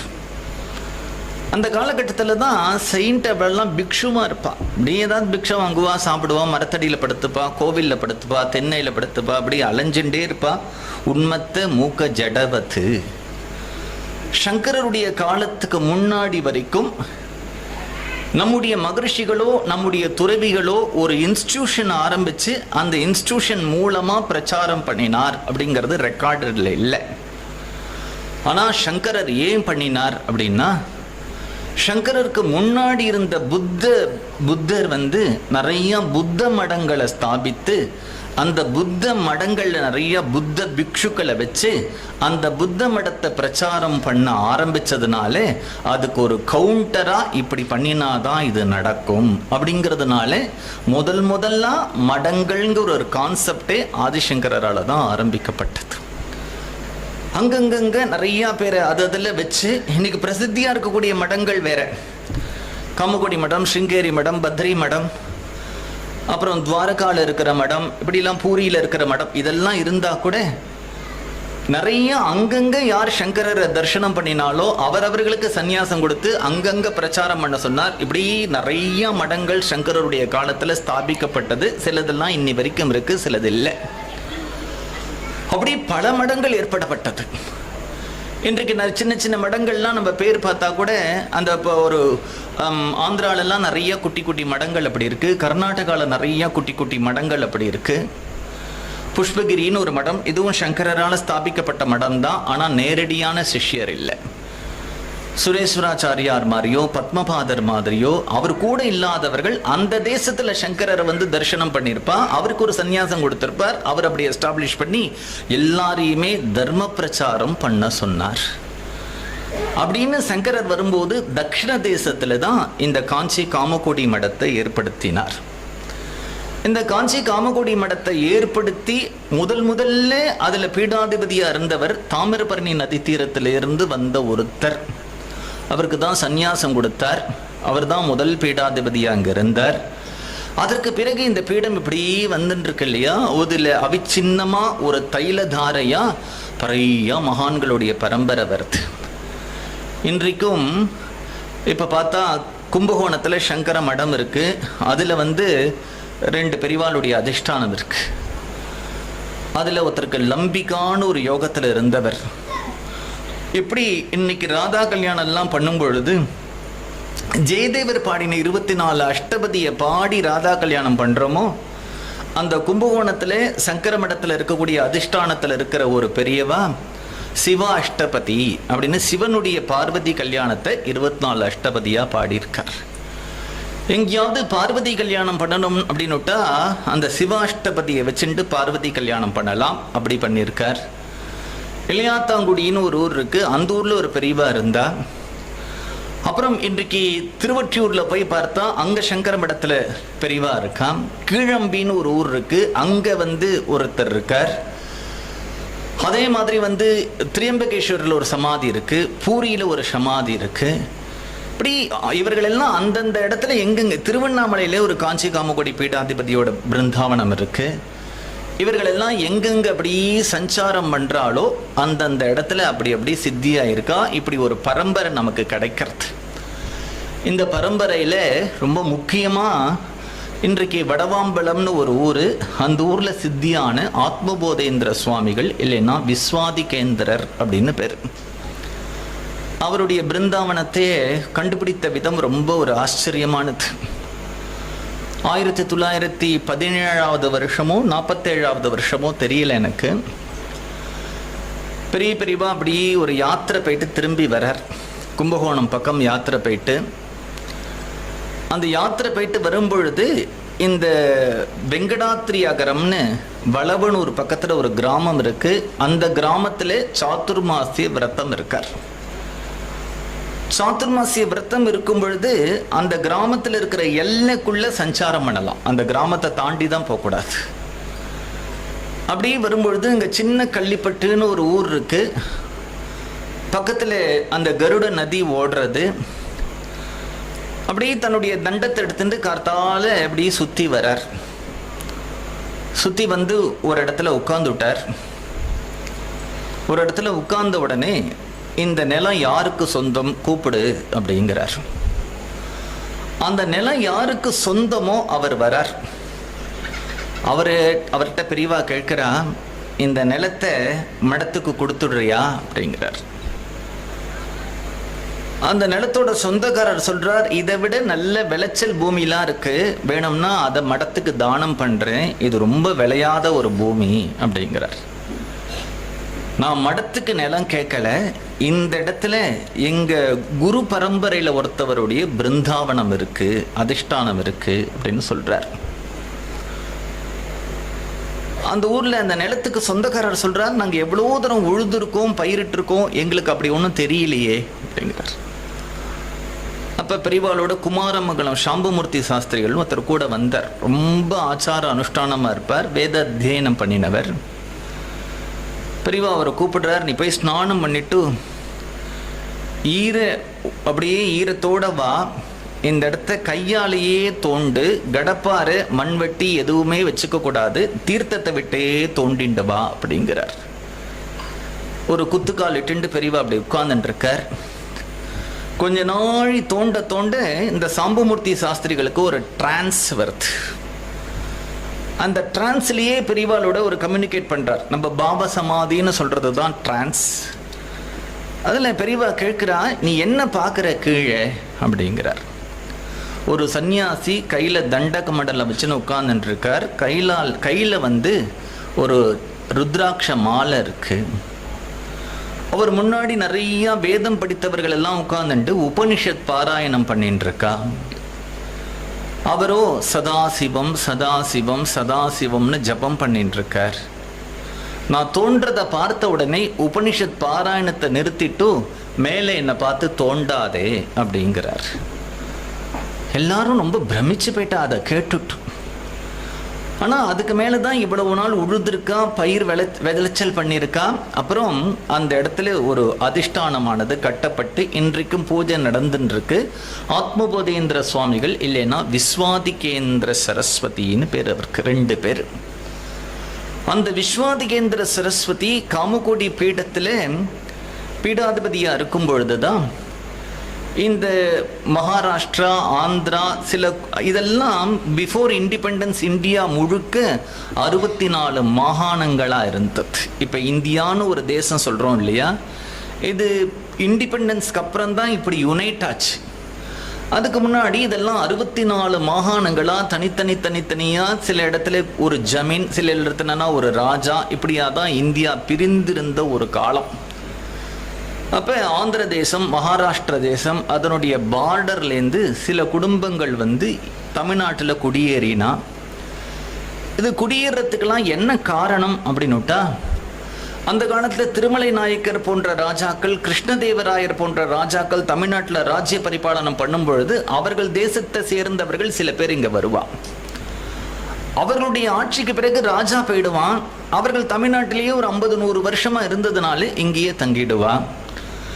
அதே மாதிரி சரபோஜி, சஹாஜி போன்ற, சிவாஜி போன்ற, ஏன்னா இங்கே தஞ்சாவூரில் ஒரு சிவாஜி ராஜ்ய பரிபாலனம் பண்ணினான். மராட்டி தேசத்திலேருந்து அவர்கள் வந்தபோது அவர்களோட சில குடும்பங்கள் வந்தால் அவர்கள் இங்கேயே தங்கிட்டா. இப்படி சரித்திரத்தில் இருக்கு. அப்படி காஞ்சிபுரம் அப்படிங்கிறது தென்னிந்தியாவில் இருக்கக்கூடிய 7 மோட்சபுரிகளில் ஒன்று தான் காஞ்சி. மீதி 6 வட இந்தியாவில் தான் இருக்கு. கங்கை, யமுனை போன்ற புண்ணிய நதிகள்லாம் சொல்கிறோமே, 6 புண்ணிய நதிகளும் வட இந்தியாவில் தான் இருக்குது. காவேரிங்கிற ஒரு புண்ணிய நதி மட்டும்தான் தமிழ்நாட்டில் இருக்குது. முக்தி தரக்கூடிய 7 தலங்களில் ரொம்ப முக்கியமானது காஞ்சிபுரம். இந்த திருவண்ணாமலையை பற்றி சொல்லும் பொழுதே, இந்த திருவண்ணாமலையுடைய மகாத்மியத்தில், ஸ்தல புராணத்தில் இந்த ஊருக்கு 9 வழிகள் இருக்குது அப்படின்னு சொல்லியிருக்கு. 9 வழிகள் எதை காட்டுறது அப்படின்னுட்டா, ஒரு சரீரத்தில் இருக்கக்கூடிய நவத்வாரங்களை தான் இந்த 9 வழிகள் காட்டுறது. திருவண்ணாமலையினுடைய ஊர் அமைப்பே ஒரு உடல் கூறுனுடைய அமைப்பாக இருக்கு. காஞ்சிபுரத்தை பற்றி சொல்லும் பொழுது இது ஒரு மேரு இல்லைன்னா ஸ்ரீசக்கரம் ரூபத்தில் இந்த ஊர் அமைஞ்சிருக்கு. காஞ்சிங்கிறது இடுப்பில் போட்டுக்கக்கூடிய ஒரு ஆபரணம். இந்த காஞ்சிங்கிறது நாபி பிரதேசம் அப்படின்னு சொல்லியிருக்கிறதுனால அந்த ஊருக்கே காஞ்சி அப்படின்னு பேர்.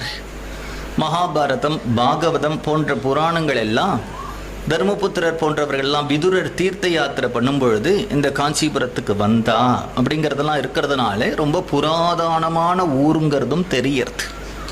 இந்த காஞ்சிபுரத்தில் இன்றைக்கு வரைக்கும் நிறைய சிவன் கோவில் இருக்கு. நீங்கள் ஏகாம்பரேஸ்வரர் கோவில் போயிருக்கலாம், கச்சபேஸ்வரர் கோவில் போயிருக்கலாம், கைலாசநாதர் கோவில் போயிருக்கலாம். நீங்கள் கவனித்தீர்களானால் எந்த சிவன் கோவில்லையுமே அம்பாளுக்கு சன்னதி இருக்காது, வெறும் சிவன் சன்னதி மட்டும்தான் இருக்கும். அதே மாதிரி காமாட்சி அம்மன் கோவிலில் வந்து பார்த்தா சிவனுக்கு சன்னதியே இருக்காது, வெறும் காமாட்சிக்கு மட்டும்தான் சன்னதி இருக்கும். ஏன் அப்படின்னா அந்த க்ஷேத்திரத்தில் இருக்கிற அத்தனை சிவனுக்கும் ஒரே ஒரு அம்பாள் காமாட்சி மட்டும்தான்.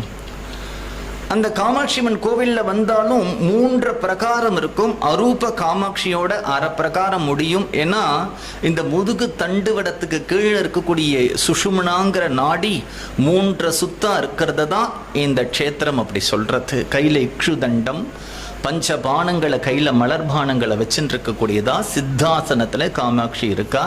இப்படி காஞ்சிபுரத்தில் ரத்னத்ரயம்னு வேதத்தில் சொல்லியிருக்கு. சிவன் உபாசனை, விஷ்ணு உபாசனை, தேவி உபாசனை. இந்த 3 உபாசனைக்கும் ரொம்ப சுருக்கமாக ரத்னத்ரயம்னு சொல்லுவாள். ரத்னம் போன்ற 3 உபாசனைன்னா காஞ்சிபுரத்தில் தான் ஏகாம்பரேஸ்வரர்னு பெரிய சிவன், வரதராஜர்னு பெரிய விஷ்ணு, காமாட்சிங்கிற பெரிய அம்பாள். 3மே பெரிய கோவிலாக, பெரிய மூர்த்தியாக இந்த ஒரு ஊரில் தான் பார்க்க முடியும். ஏதாவது ஊரில் ரொம்ப ஸ்ரீரங்கத்தில் விஷ்ணு ரொம்ப பெரிய க்ஷேத்திரமாக இருந்தால் எங்கேயோ சிவன் சின்னதாக இருப்பார். ஏதாவது ஒரு கோவிலில் சிவன் ரொம்ப பெரிய கோவிலாக இருந்தால் விஷ்ணு சின்ன கோவிலாக இருக்கும். ஆனால் காஞ்சிபுரத்தில் மட்டும்தான் 3 சுவாமிக்கும் பெரிய பெரிய, இதுக்கு புண்ணியகோடி விமானம்னு பேர், அதுக்கு ருத்ரகோடி விமானம்னு பேர். அவ்வளவு பெரிய க்ஷேத்திரமாக இருக்குது. வரதராஜர் கூட சின்ன காஞ்சிபுரத்தில் இருந்தாலும் உற்சவம்னு வந்தால் காஞ்சிபுரத்தில் இருக்கிற காமாட்சியினுடைய வீதியை பிரதட்சணம் பண்ணிட்டு தான் உற்சவர் போவார். இப்படி காஞ்சிபுரத்துக்கு நிறைய பேர் வந்தால் காஞ்சி காமகோடி பீடம் அங்கே தான் இருந்தது. விஸ்வாதிகேந்திர சரஸ்வதி சுவாமிகள் அப்பொழுது பீடாதிபதியாக இருக்கார். அவருக்கு மோகன பாண்டுரங்கன், சுகுணாதேவின்னு ஒரு தம்பதிகள் நித்தியம் கைங்கரியம் பண்ணிட்டு இருக்கா. அந்த காலத்தில் பீடாதிபதிகள் அப்படின்ற வரவர்களுக்கு தர்ம பரிபாலனம் அப்படிங்கிறது தான் அவளுக்கு முக்கியமான ஒரு காரியம். ராஜாக்கள்லாம் வேதத்தை ரட்சிக்கிற பொறுப்பும், சில ஆலயங்களை ரட்சிக்கிற பொறுப்பும், தர்மத்தை ரட்சிக்கிற பொறுப்பும் அவர்களை கொண்டு நிர்வாகம் பண்ணிட்டு இருந்தான். அதுதான் பீடாதிபதிகளுக்கு ரொம்ப முக்கியமா இருந்தது. அவர்கள் இப்படி எப்பொழுதுமே நிறைய வேத பாராயணங்களை நடத்துறது, வாக்கியார்த்த சதஸ், நிறைய சாஸ்திரம் படித்தவர்களோட வித்வத் சதஸ் நடத்துறது, பூஜை பண்ணுறது, இப்படி யாத்திரை பண்ணிட்டு இருக்கிறது, இப்படி தான் இருக்கும். ஒரே ஊரில் தங்க மாட்டான். அந்த விஸ்வாதிகேந்திர சரஸ்வதிகள் இப்படி காஞ்சிபுரத்தில் இருக்கும் பொழுது மோகன பாண்டுரங்கன் அவருக்கு கைங்கரியம் பண்ணிட்டு இருக்கார். தினமும் கார்த்தால குருநாதர் எழுந்துக்கிறதுக்கு முன்னாடி வந்து அவர் ஸ்நானம் பண்ணுறதுக்கு வேண்டிய தீர்த்தத்தெல்லாம் எடுத்து வச்சு, அவருடைய வஸ்திரத்தை எடுத்து வச்சு, அப்புறம் அவர் அனுஷ்டானத்துக்கு வந்து உட்கார்ந்தார்னா அதுக்கு வேண்டிய தீர்த்தம், அவர் நெத்திக்கிட்டுக்க வேண்டிய புன்றம், அவருடைய மடி வஸ்திரம், அடுத்தடுத்து என்ன கைங்கரியங்கள் உண்டோ அத்தனை கைங்கரியத்தையும் ஸ்ரத்தையோட பக்தியோட ஆசையாக பண்ணுவார், அன்பா. இப்படி பல காலம் இந்த கைங்கரியம் நடந்துட்டே இருக்கும் பொழுது அப்போ ஒரு நாளைக்கு அந்த குருவுக்கு இவரை பற்றி ஒரு சிந்தனை வருது. அந்த மோகன பாண்டுரங்கனை கூப்பிட்டு கேட்கிறார், அப்பா, தினமும் என்னை பார்க்கறதுக்கு நிறைய பேர் வரா, ஏதோ என்கிட்ட பிரார்த்தனை பண்ணுறா, நானும் அந்த பார்த்துட்டு இருக்கேன், நீ சின்ன குழந்தையிலிருந்து வந்து எனக்கு கைங்கரியம் பண்ணிட்டு இருக்க, ஆனால் ஒரு நாள் கூட எனக்கு இது வேணும் அது வேணும்னு கேட்கலையே, உனக்கு ஏதாவது நான் அனுகிரகம் பண்ணணுமா, உனக்கு ஏதாவது ஆசை இருக்கா, ஏதாவது பிரார்த்தனை இருந்தா சொல்லு அப்படிங்கிறார். இப்போ சொல்றாரு, எனக்குன்னு தனிப்பட்ட ஒரு பிரார்த்தனை இல்லை. ஏன் அப்படின்னுட்டா, ஒருத்தனுக்கு பணம் கேட்கலாம், நான் ஏழையா இருக்கேன் அப்படின்னு சொல்லிட்டா உத்தம குரு கிடைச்சவனுக்கு பணம் ஒரு லட்சியமாவே இருக்காது. ஏன் அப்படின்னா, குருங்கிறவரே ஒரு பெரிய ரத்னம், அதுக்கு மேல நீ என்ன ரத்னத்தை தேட முடியும்? இல்லை, குருநாதர்கிட்ட போய் என்னுடைய பாப்பங்கள் எல்லாம் போகணும்னு வேண்டிக்கலாம்னா, நீ பாப்பியா இருந்தா அவர் தரிசனமே உனக்கு கிடைக்காது. எப்ப கிடைக்கிறதோ நீ பாப்பி இல்லை, ஒரு கால் அப்படியும் ஒரு பாப்பம் இருக்குமானால் அவருடைய தரிசனம் மாத்திரத்துல உன் பாப்பங்கள்லாம் போயிடும். அப்புறம் அவர்கிட்ட போய் எனக்கு பாப்பம் போகணும்னு இப்படி கேட்க முடியும்? இல்லை, நான் பகவானை பார்க்கணும், அவர் தான் பகவான். அவரை காட்டிலும் இன்னொரு பகவான் எங்க போய் தேட போற? அந்த பகவானோ கண்ணுக்கு தெரியாதவர், உன் கூட பேசாதவர், உன்னோட பழகாதவர். ஆனா இந்த பகவானோ உன்னோட சௌலபியமா பழகின்னு இருக்கும்போது இந்த பகவானை விட்டுட்டு வேற எந்த பகவானை நீ பிடிக்க போற? ஆனாலும் குருவை, உத்தம குருவை அடைஞ்சவனுக்கு மனசு நிறைஞ்சு போயிடும், அவனுக்கு எந்த குறையுமே இருக்காது. நன்னா சாப்பிட்டவனுக்கு பசிங்கிறதே இருக்காத மாதிரி, யாராவது சாதம் கொண்டு வந்தா போதும் போதும் அப்படின்னு சொல்லுவானே, எழுந்து ஓடுற மாதிரி நல்ல குரு கிருபையினால நிறைஞ்ச ஒரு மனசுக்கு குறை அப்படிங்கிறதே இருக்காது, நேரதான் இருக்கும், திருப்தியா இருப்பான், சந்தோஷமா இருப்பான். அத்தகைய ஒரு குரு கிடைச்சதுனால அவன் ரொம்ப சந்தோஷமா இருக்கான். அப்ப கேட்கிறார், உனக்கு எதுவுமே இல்லையா? ஒன்னே ஒண்ணுதான் இருக்கு, எனக்கு குழந்தை ஒண்ணு வேணும். அவர் சிரிக்கிறார், இப்பதான் குறையே இல்லைன்னு சொன்னேன், ஆனா குழந்தை வேணும்னு கேட்கறியே. நான் சொன்னா, எனக்காக குழந்தை கேட்கல, இந்த குரு கைங்கரியம்ங்கிறது என்னை விட்டுட்டு போகக்கூடாது, என்னோட மட்டும் போயிடக்கூடாது, இது எனக்கு பரம்பரையா வரணும், எனக்கு ஒரு ஃபேமிலி ரைட்டு மாதிரி இருக்கணும்.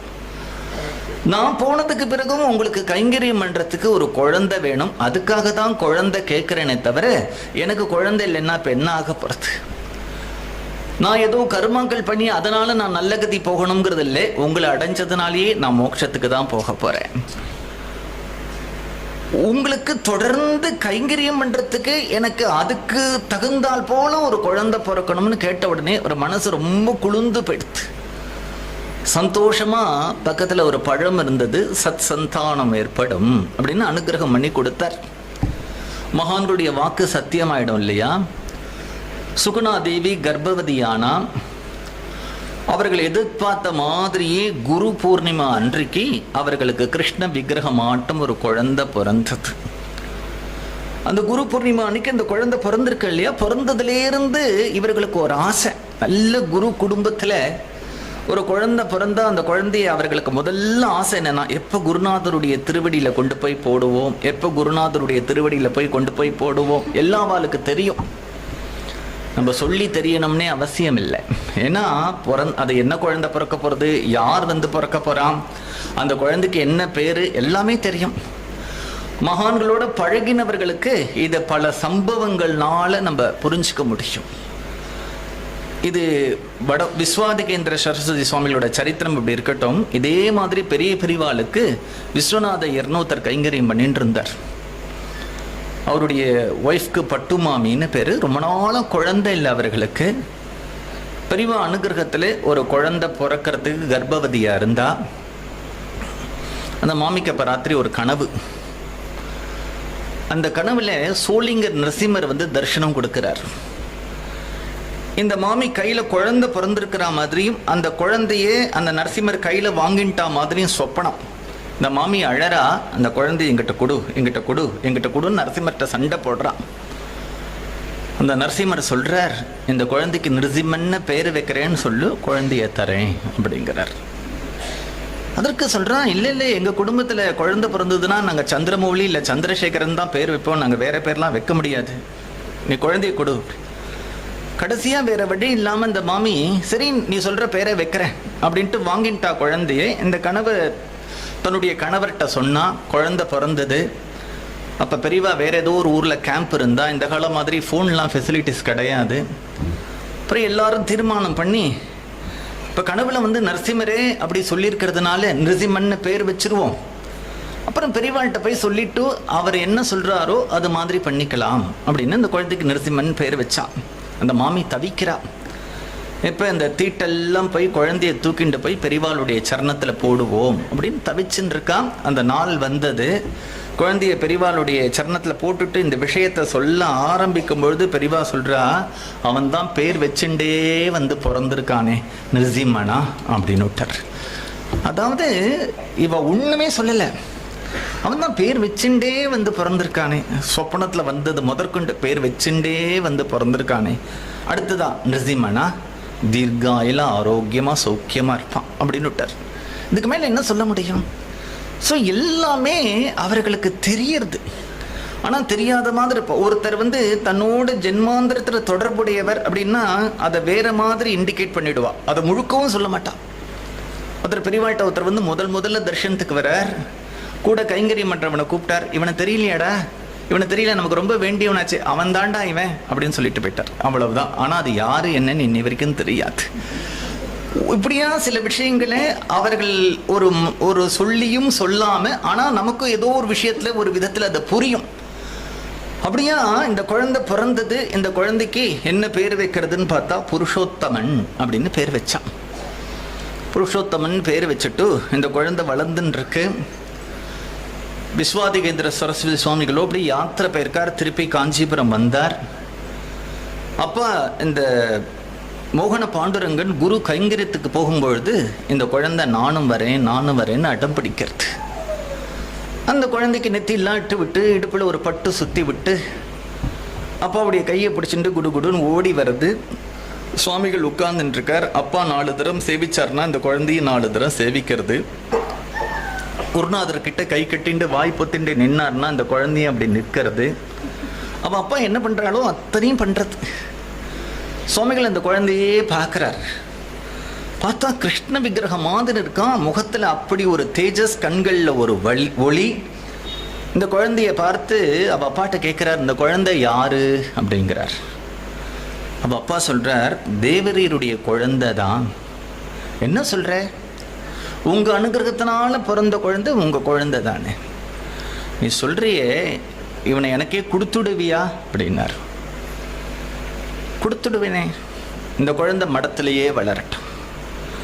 அவனுக்கு காலகாலத்தில் உபநயனம் போட்டு வேத அத்தியனங்கள்லாம் படிச்சுட்டு சாஸ்திரம் படி அப்படின்னு சொல்லிட்டு அவர் பாட்டுக்கு காசி யாத்திரை போயிட்டார். பாடங்கள்லாம் படிக்கும் பொழுது தனியா படிச்சா வேதம் சாஸ்திரங்கள்லாம் வராது. ஒரு கட்சி வேணும், 4-5 பேரா சேர்ந்து படிச்சாதான் பாடம் வரும். அதனால ஞானசாகரன் ஒரு குழந்தை, அந்த குழந்தையையும் புருஷோத்தமனையும் சேர்ந்து பாடம் படிக்க சொன்னார். 2 பேரும் சேர்ந்து பாடம் படிச்சுட்டு இருக்கும் பொழுது குருநாதர் கிளம்பி காசி யாத்திரை போயிட்டார். சன்னியாசிகள் பெரும்பாலும் 3 ராத்திரிக்கு மேல ஒரு ஊர்ல இருக்க மாட்டா, அப்படியே போயிட்டு இருப்பான், யாத்திரை போயிட்டே இருப்பான்.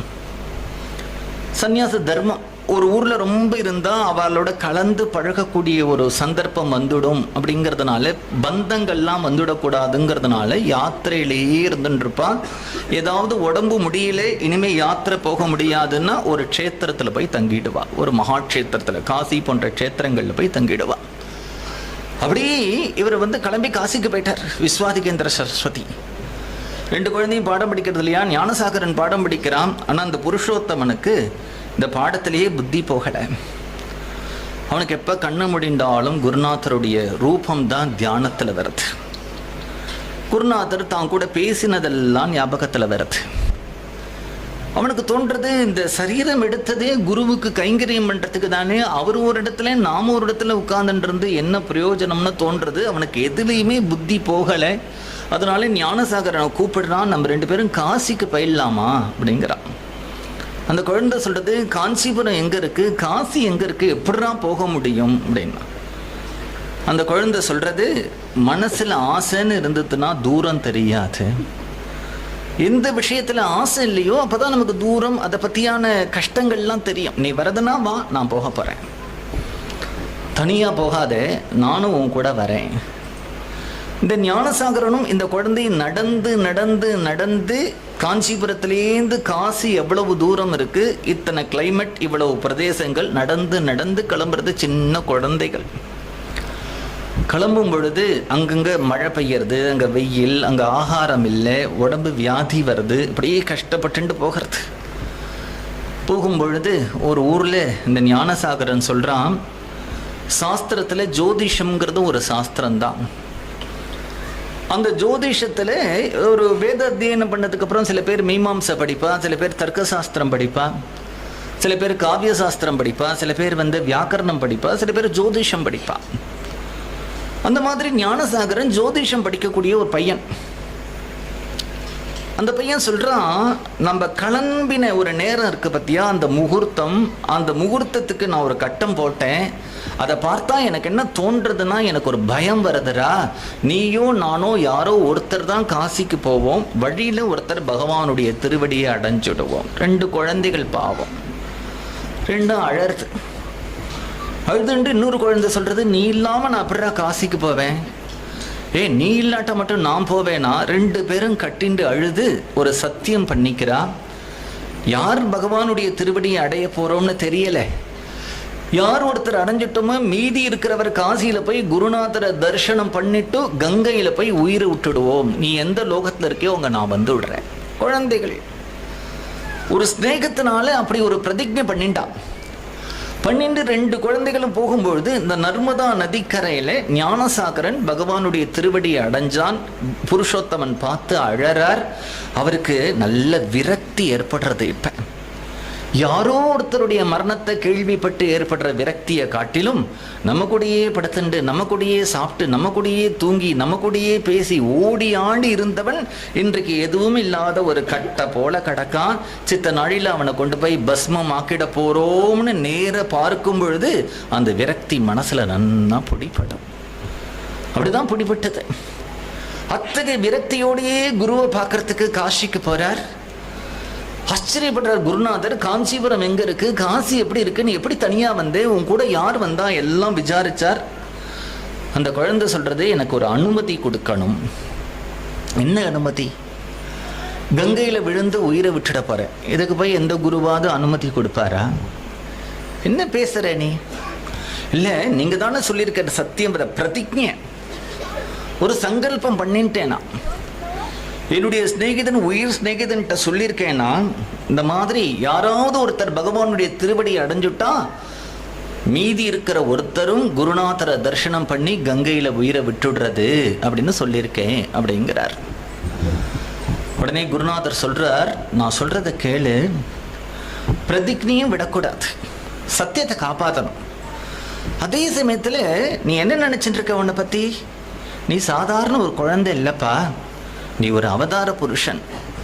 உலகத்தில் ஒன்னால நடக்க வேண்டிய ஒரு காரியம் இருக்கு அப்படிங்கிறார். என்ன காரியம்? என்ன காரியம்?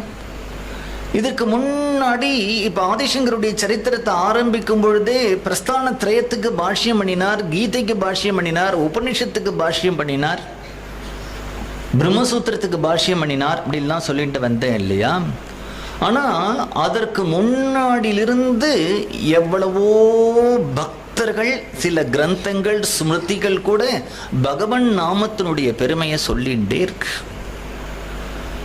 என்ன காரணம்னா முதல்ல வேதம் மட்டுமே உலகத்தில் இருந்தது.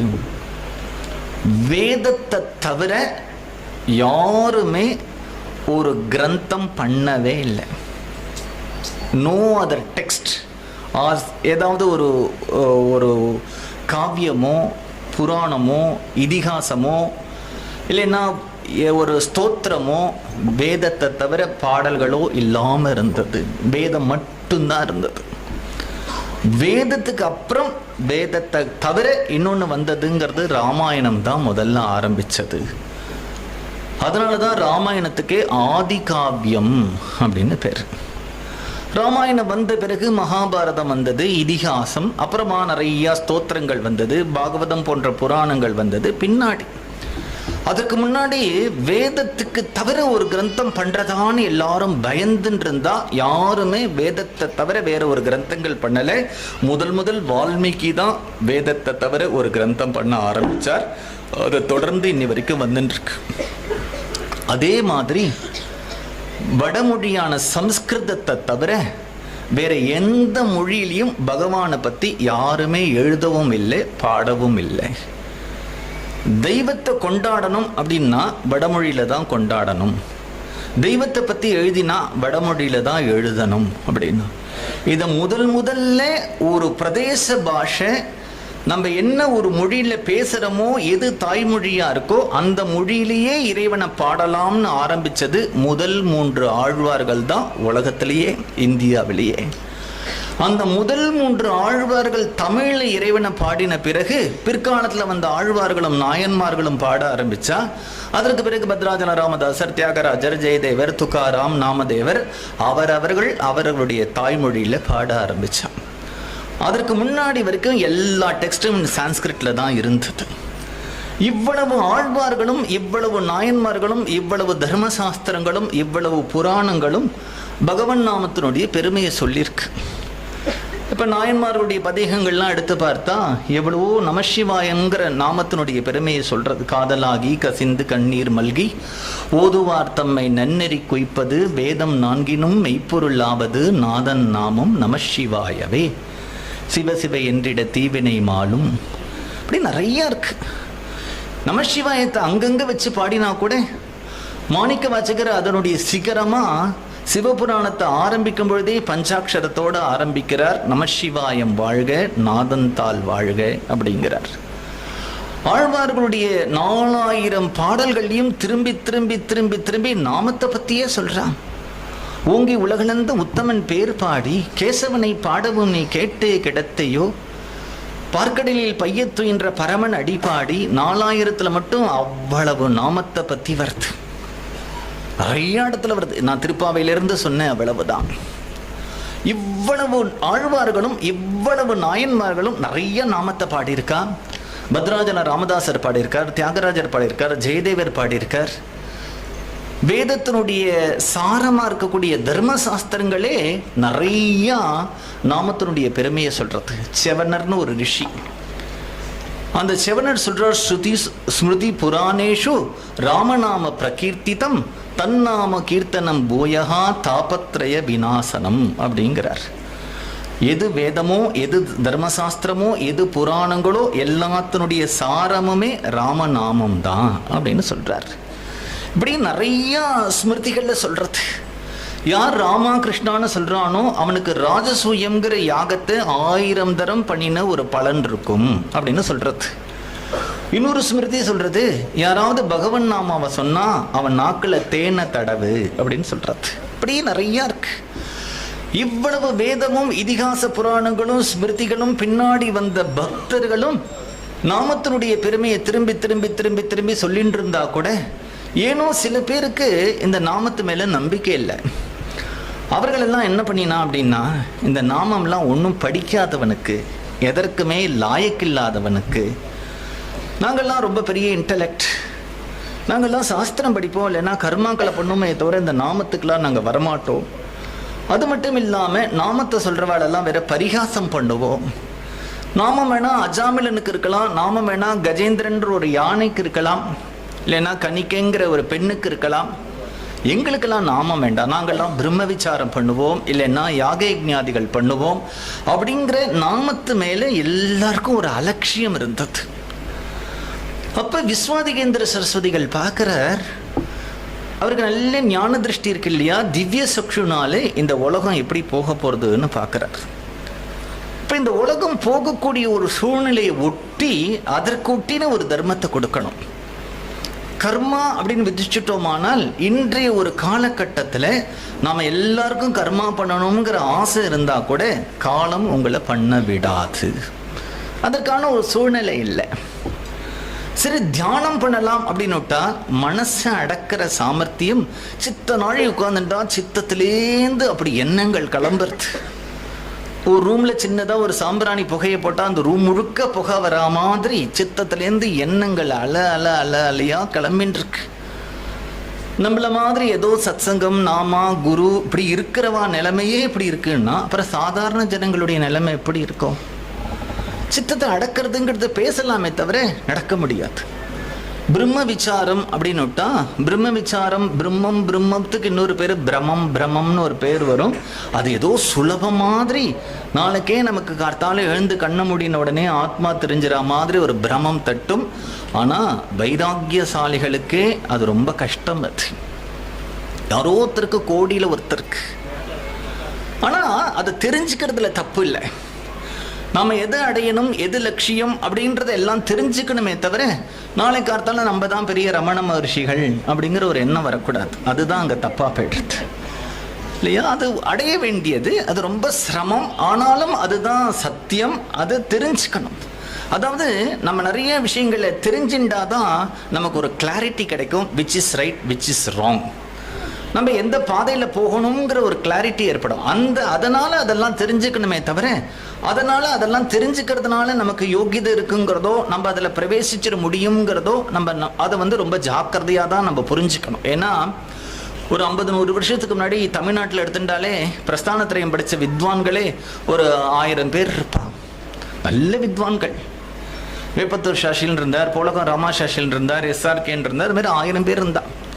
ஆனால் அந்த 1000 பேருக்கும் படிப்பு வேற, அனுபவம் வேறங்கிறதுல அவள் தீர்மானமாக இருந்தா. அவள் இவ்வளவும் தனக்கு தெரிஞ்சதுனால தன் ஏதோ பிரம்ம ஞானிகள் அப்படின்லாம் நினச்சிக்கல. அவள் தெரியறதுங்கிறது வேற, நாலேஜுங்கிறது வேற, அதை எக்ஸ்பீரியன்ஸ் பண்ணுறதுங்கிறது வேற. அதனால இத்தகைய பிரம்ம அனுபவம் நமக்கு கை கூடணும் அப்படின்னு விட்டா முக்கியமாக நமக்கு என்ன வேணும் அப்படின்னு விட்டா நல்ல வைராக்கியம் வேணும். கொஞ்சம் கூட எந்த அளவுக்கு வைராக்கியம் வேணும் அப்படின்னுட்டா கிஞ்சித்து சரீர அபிமானம் கூட இருக்க முடியாது, இருக்கக்கூடாது. விவேக சூடாமணியிலே சங்கரர் ஒரு ஸ்லோகத்தில் சொல்றார், சரீர அபிமானம் இருக்கிறவன் தனக்கு ஞானம் கை கூட போகிறதுன்னு நினச்சிண்டா அது எப்படி இருக்குன்னு ஒரு உதாரணம் சொல்லும் பொழுது, ஒரு வெள்ளத்தில் விழுந்தவன் முதலையை பிடிச்சிண்டு நான் கரையேறிடுவேன்னு நினைக்கிற மாதிரி இருக்கு அப்படிங்கிறார். கிஞ்சித்து உனக்கு சரீர அபிமானம் இருந்தால் கூட ஞானம் சித்திக்காது. உன்கிட்ட ஆச்சாரமோ அனுஷ்டானமோ இல்லை அப்படின்னு விட்டா கர்மா சித்திக்காது. வைராக்கியம் இல்லைன்னா ஞானம் சித்திக்காது. அதே மாதிரி பகவான் மேலே நம்பிக்கை இல்லை அப்படின்னு விட்டா பக்தி சித்திக்காது. பக்திக்கு அடிப்படை திருட விசுவாசம். ஈஸ்வரன் இருக்கான், நான் பண்ணுறதெல்லாம் பார்க்கறான், சத்தியமாக இருக்கான் அப்படிங்கிற அவனை ஈஸ்வரனை ஒரு ஜோதி அப்படி இப்படிலாம் கொண்டு போகக்கூடாது. பக்தி பண்ணுற வரைக்கும் அவன் நமக்கு முன்னாடி இருக்கான், நம்ம பார்த்துட்டு இருக்கான், எல்லாம் தெரியும், கிருபாலு, நம்ம அவனை சரணாகதி பண்ணினா நம்மளை ரட்சிப்பான். இந்த பாவங்கள் தான் பக்திக்கு அடிப்படை. அந்த அசைக்க முடியாத நம்பிக்கையோட கூடின பக்தி வேணும். ஏன்னா பக்தி இல்லாமல் ஞானம் சித்திக்காது. இவ்வளவு ஜீவன் முக்தரா அப்பேற்பட்ட ஞானியா இருந்த ரமணர் ஆரம்ப காலத்தில் திருவண்ணாமலைக்கு வந்தார். வந்த உடனே அருணாச்சலேஸ்வரர் கோவிலில் போய் அந்த அருணாச்சலேஸ்வரர் லிங்கத்தை கட்டிண்டு அப்பா உன்னுடைய ஆக்ஞைப்படி நான் கிளம்பி வந்துட்டேன் அப்படின்னு சொன்னார். அதெல்லாம் சரி. ஆனால் பகவான் பின்னாடி வந்து ஆசிரமத்தில் இருக்கும் பொழுது, நேற்றுக்கு முந்தா நாள் அருணாச்சலேஸ்வர் கிரி பிரதட்சணம் போனாரே, அது மாதிரி பகவான் இருக்கக்கூடிய காலத்தில், ரமணன் இருக்கக்கூடிய காலத்தில் ஒரு நாள் கிரி பிரதட்சணம் வரும்பொழுது வாசலில் இப்படி அருணாச்சலேஸ்வர் போகும்போது தன்னை அறியாமல் சோஃபாலேருந்து எழுந்துட்டார் அவர். எல்லாரும் கேட்குறா, என்ன பகவான் அப்படின்னார். அப்பாவுக்கு புள்ள என்னைக்கும் அடக்கம் அப்படிங்கிறார். அப்போ சகுணமான பகவானை விட்டுட்டு ஞானம்ங்கிறது சித்திக்கவே சித்திக்காது. அந்த பகவானுடைய கிருபையினால தான் ஞானம் சித்திக்கணும். அதனால ஞானத்துக்கு அடிப்படை வைராக்கியம். இப்போ இதெல்லாம் சிந்தனை பண்ணிட்டே வரும்பொழுது கலேர் தோஷனித்தே ராஜன்னு அஸ்தியேகோ மகான் குணகான்னு பாகவதத்தில் சொல்றது, கலோ கல்மஷி சித்தானாம் பாபத்திர வியோபஜீவினாம்னு நிறைய அந்த கலியில் இருக்கக்கூடிய தோஷங்கள் எல்லாம் சொல்லிகிட்டே இருக்கும் பொழுது இப்போ மகான்கள் எல்லாம் தேடுறான். ஏதாவது நீ உங்ககிட்ட தோஷங்கள் இருந்தாலும் அந்த வழி பலன் கொடுக்கணும். தோஷம் இருந்தால் கர்மா பலன் கொடுக்காது, தோஷம் இருந்தால் ஞானம் பலன் கொடுக்காது, தோஷம் இருந்தால் தியானம் பண்ண முடியாது, தோஷம் இருந்தால் யோகம் பண்ண முடியாது, தோஷம் இருந்தால் பிரம்ம விசாரம் பண்ண முடியாது. இப்போ தோஷங்கள் இருந்தாலும் கூட ஏதாவது ஒரு மார்க்கம் இருக்கா, நம்ம ஃபாலோ பண்ணினா அது பலனை கொடுக்குமா அப்படின்னுட்டா, உங்கள்கிட்ட எவ்வளவு தோஷம் இருந்தாலும் பகவன் நாமாங்கிற மார்க்கம் பலன் கொடுக்கும். இப்போ எல்லாரையும், இப்போ ஞானம் இல்லைன்னா வைராக்கியம் சித்திக்காது, வைராக்கியம் இல்லைன்னா ஞானம் சித்திக்காது, அப்புறம் அனுஷ்டானம் இல்லைன்னா கர்மா சித்திக்காதுன்னு இப்படியே சொல்கிறோமே. அப்போ நாமசங்கீர்த்தனம் பண்ணுறவாளை பார்த்து உங்கள்கிட்ட இவ்வளவு தோஷங்கள் இருக்கே, நாமா மட்டும் சித்திக்குமா அப்படின்னா, இந்த தோஷங்கள் இருக்கிறதுனால தான் நாமாவே விதிச்சிருக்கு, தெரிஞ்சுட்டு தான் விதிச்சிருக்கு. பாகவதம் போன்ற புராணங்கள் இந்த நாமா எப்படி பலன் கொடுக்கும் அப்படிங்கிற விசாரம் பண்ணக்கூடாது. இப்போ ஆத்ம விசாரம்னா அப்படி உன்முகமாக பார்வை திருப்பி மனசில் எண்ணங்கள் எல்லாம் இழற இடத்த நான் கவனிச்சுட்டே வந்தால், உதிக்கிற இடத்த நான் ஒடுக்கினேனானால் எனக்கு ஞானம் சித்திக்கும். ராஜயோகம்னா சுஷும்னு அப்படி மேலே கிளம்பும். அப்படிங்கிற மாதிரி இந்த நாமா எப்படி எனக்கு பலனை கொடுக்கும் அப்படின்னு நீ பார்க்கக்கூடாது.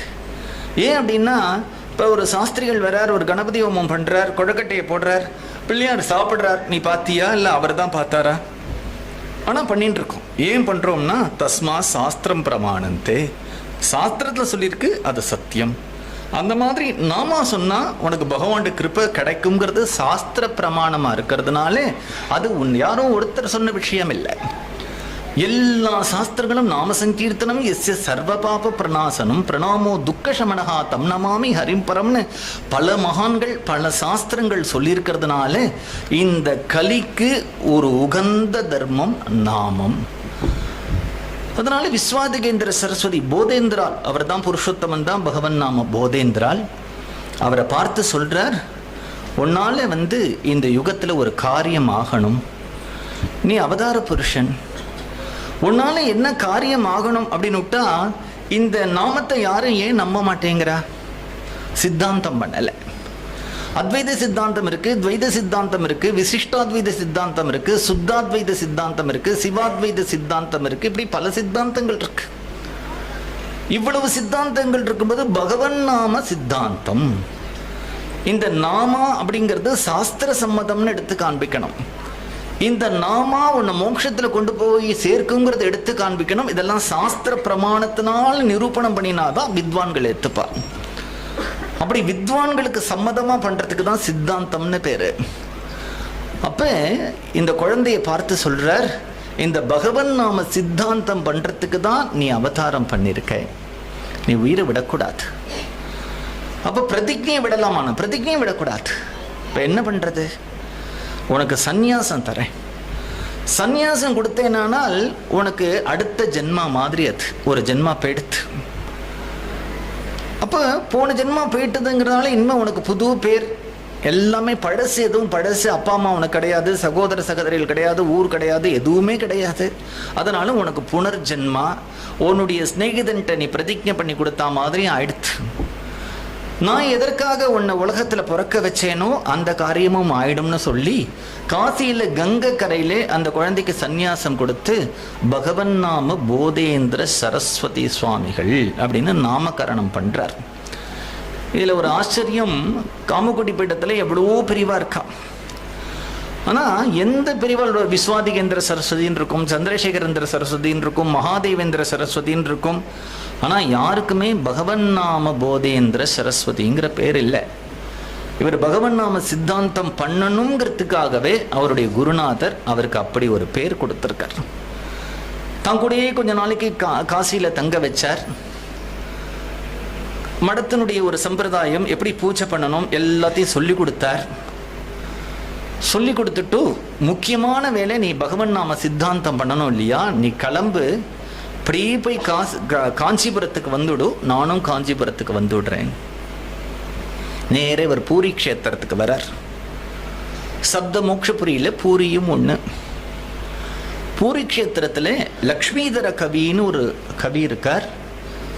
அவர்கிட்ட ஒரு கிரந்தம் இருக்கு, பகவன் நாம கௌமுத்தின்னு பேரு. ஒரு பிரசங்காத்து ஒரு விஷயம் ஒரு 50-60 வருஷத்துக்கு முன்னாடி வரைக்கும் அந்த கிரந்தம் இந்தியாவிலே எங்கேயும் கிடைக்கல, ஜெர்மன் லைப்ரரியில இருந்தது, இப்ப கிடைக்கிறது. அந்த பகவன் நாம கௌமுத்திங்கிற கிரந்தம். அந்த பகவன் நாம கௌமுத்திங்கிற கிரந்தத்துல நாமம் மோட்சம் தருங்கிற விஷயமா பல விஷயங்கள் எழுதியிருக்கு. அதனால பகவன் நாம போதேந்திராளுக்கு அந்த கிரந்தத்தை பார்க்கணும்னு ஒரு ஆசை. ஒரு சித்தாந்தம் பண்ணணும்னா ஏதாவது ஒரு 10 கிரந்தங்களை பார்த்து அடிப்படையான விஷயங்களை கிரகிச்சுக்கணும் இல்லையா? அதனால பூரி க்ஷேத்திரத்துக்கு வந்து இங்க லக்ஷ்மிதர கவியோட வீடு எங்க இருக்குன்னு விசாரிச்சுட்டு வரார். ராத்திரி 11-12 மணி. சந்நியாச தர்மங்கள்ல ஒரு யதி ஒரு கிரகஸ்தனை எந்த விதத்திலையும் தொந்தரவு பண்ணக்கூடாது. மதுக்கர விருத்தின்னு சொல்லியிருக்கு. ஒரு புஷ்பத்துல தேனி உட்கார்ந்துண்டு அதற்கான தேனி எடுக்கும் பொழுது அந்த புஷ்பத்துக்கு எந்த விதமான ஹிம்சையும் இல்லாம எடுத்துட்டு போகும். அந்த புஷ்பத்தை பார்த்தா இதுக்கு முன்னாடி தேனி வந்து உட்கார்ந்துன்றதோ தேனை எடுத்துட்டு போயிடுத்துங்கிற எந்த வித்தியாசமும் தெரியாது. அது மாதிரி தனக்கு வேண்டிய பிக்ஷையை எடுத்துக்கணுமே தவிர தொந்தரவு பண்ணி வாங்கிக்க கூடாது. ஒருத்தர்கிட்டேந்து இல்லாம பல பேர்கிட்டேந்து பிக்ஷை வாங்கி சாப்பிடணும்.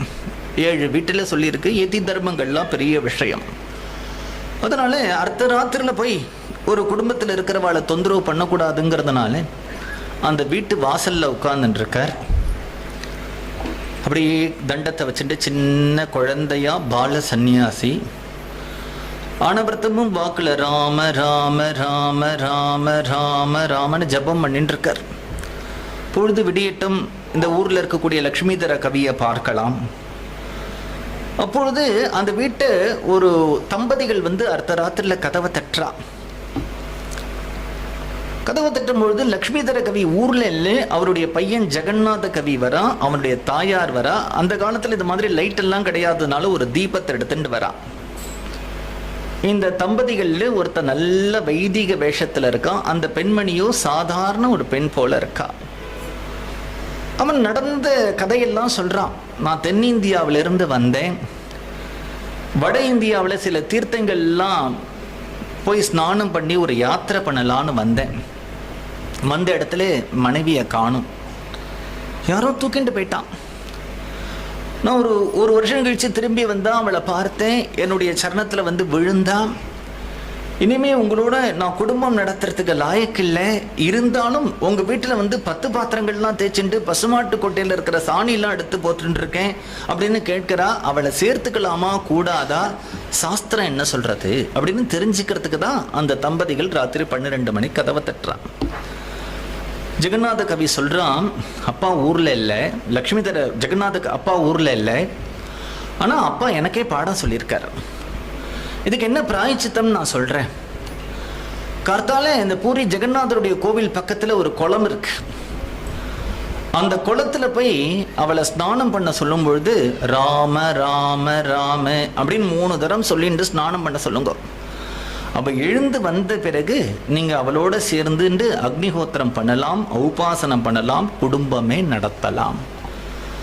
பின்னாடி அவ அம்மா கேட்கிறா, என்னடா சொன்னேன் அப்படின்னு மிரட்டுறா. உடனே அந்த குழந்தை சொல்றான், அப்பா அப்படித்தானம்மா சொல்லுவா. அவ அம்மா சொல்றா, ஏண்டா 3 தரம் ராமான்னு சொல்லணும், 1 தரம் ராமான்னு சொல்ல சொல்லு. இதை கேட்ட உடனே அந்த பால சன்னியாசி போதேந்திராளுக்கு ஆச்சரியம் தாங்கலை. ராம ராம ராமன்னு தன்னை வெளிப்படுத்திக்கிறார். அவரை பார்த்து ஆச்சரியப்படுற. ஆகாஷாய தண்ட கரகாதி விபூஷிதாங்கா வைராகிய பாக்ய ஜலதே கருணாநிதேத்வம் சம்சார கூப பதிதஸ்ய சமாகுலஸ்ய போதேந்திர தேவா மம தேஹி கராவலம்பம்னு எல்லாரும் அவருடைய திருவடியில விழுந்து சேவிக்கிறா. அந்த குழந்தைய கூப்பிடுறார். நீ ராமான்னு சொல்லுன்னு சொன்னியே, அதுக்கு என்ன பிரமாணம்? யாரும் அவளுடைய மனசுல தோணித்துன்னு சொல்லக்கூடாதே.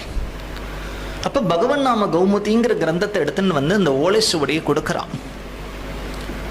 அவர் அதை வாங்கிண்டார். ஒரே ஒரு தரம் தான் அதை படித்தார், விஷயத்தை கிரகிச்சுண்டு அந்த ஓலைச்சுவடியை அவன்கிட்ட கொடுத்துட்டார். இந்த ராமநாமத்தினுடைய பிரபாவம் உலகம் முழுக்க தெரியணும். அதனால நாளைக்கு அந்த கார்த்தால அந்த குளத்துல அவ ஸ்நானம் பண்ணும்போது இந்த ஊர்ல இருக்கிறவா எல்லாரையும் வர சொல்லு அப்படிங்கிறா. ஊர்ல இருக்கிற எல்லாரும் வந்து நிற்கும் பொழுது அந்த பெண்மணி ராம ராம ராமன்னு சொல்லி அதில் ஸ்நானம் பண்ணி எழுந்துண்டா. எப்படி திருநீலகண்ட நாயனாருடைய சரித்திரத்துல நடந்ததோ அது மாதிரி அவளுடைய நெற்றியிலே அவ்வளவு அழகான குங்குமம் போட்டு தலை நிறையா புஷ்பம் மஞ்சளோட பவித்திரமா அந்த குளத்திலேருந்து எழுந்துட்டு வரா. இப்போ எல்லாரும் ஆச்சரியப்படுறாது, ராமநாமத்தினுடைய பிரபாவமா இல்லை இந்த பால சந்நியாசியினுடைய பிரபாவமா தெரியலையே. எல்லாரும் பகவன் நாம போதேந்திராளுடைய சரணத்தை விழுந்து அவர்கிட்டேருந்து நாமத்தை உபதேசம் வாங்கிக்கிறா. அப்படியே இங்கிருந்து சஞ்சாரம் பண்ணிட்டு காஞ்சி க்ஷேத்திரத்துக்கு வந்தார். அதுக்குள்ளே நாம சித்தாந்த விஷயமா 8 கிரந்தங்கள் பண்ணிட்டார். அந்த 8 கிரந்தங்கள்ல ரொம்ப முக்கியமான ஒரு கிரந்தம் பகவன் நாம ரசோதயம் அப்படிங்கிற கிரந்தம்.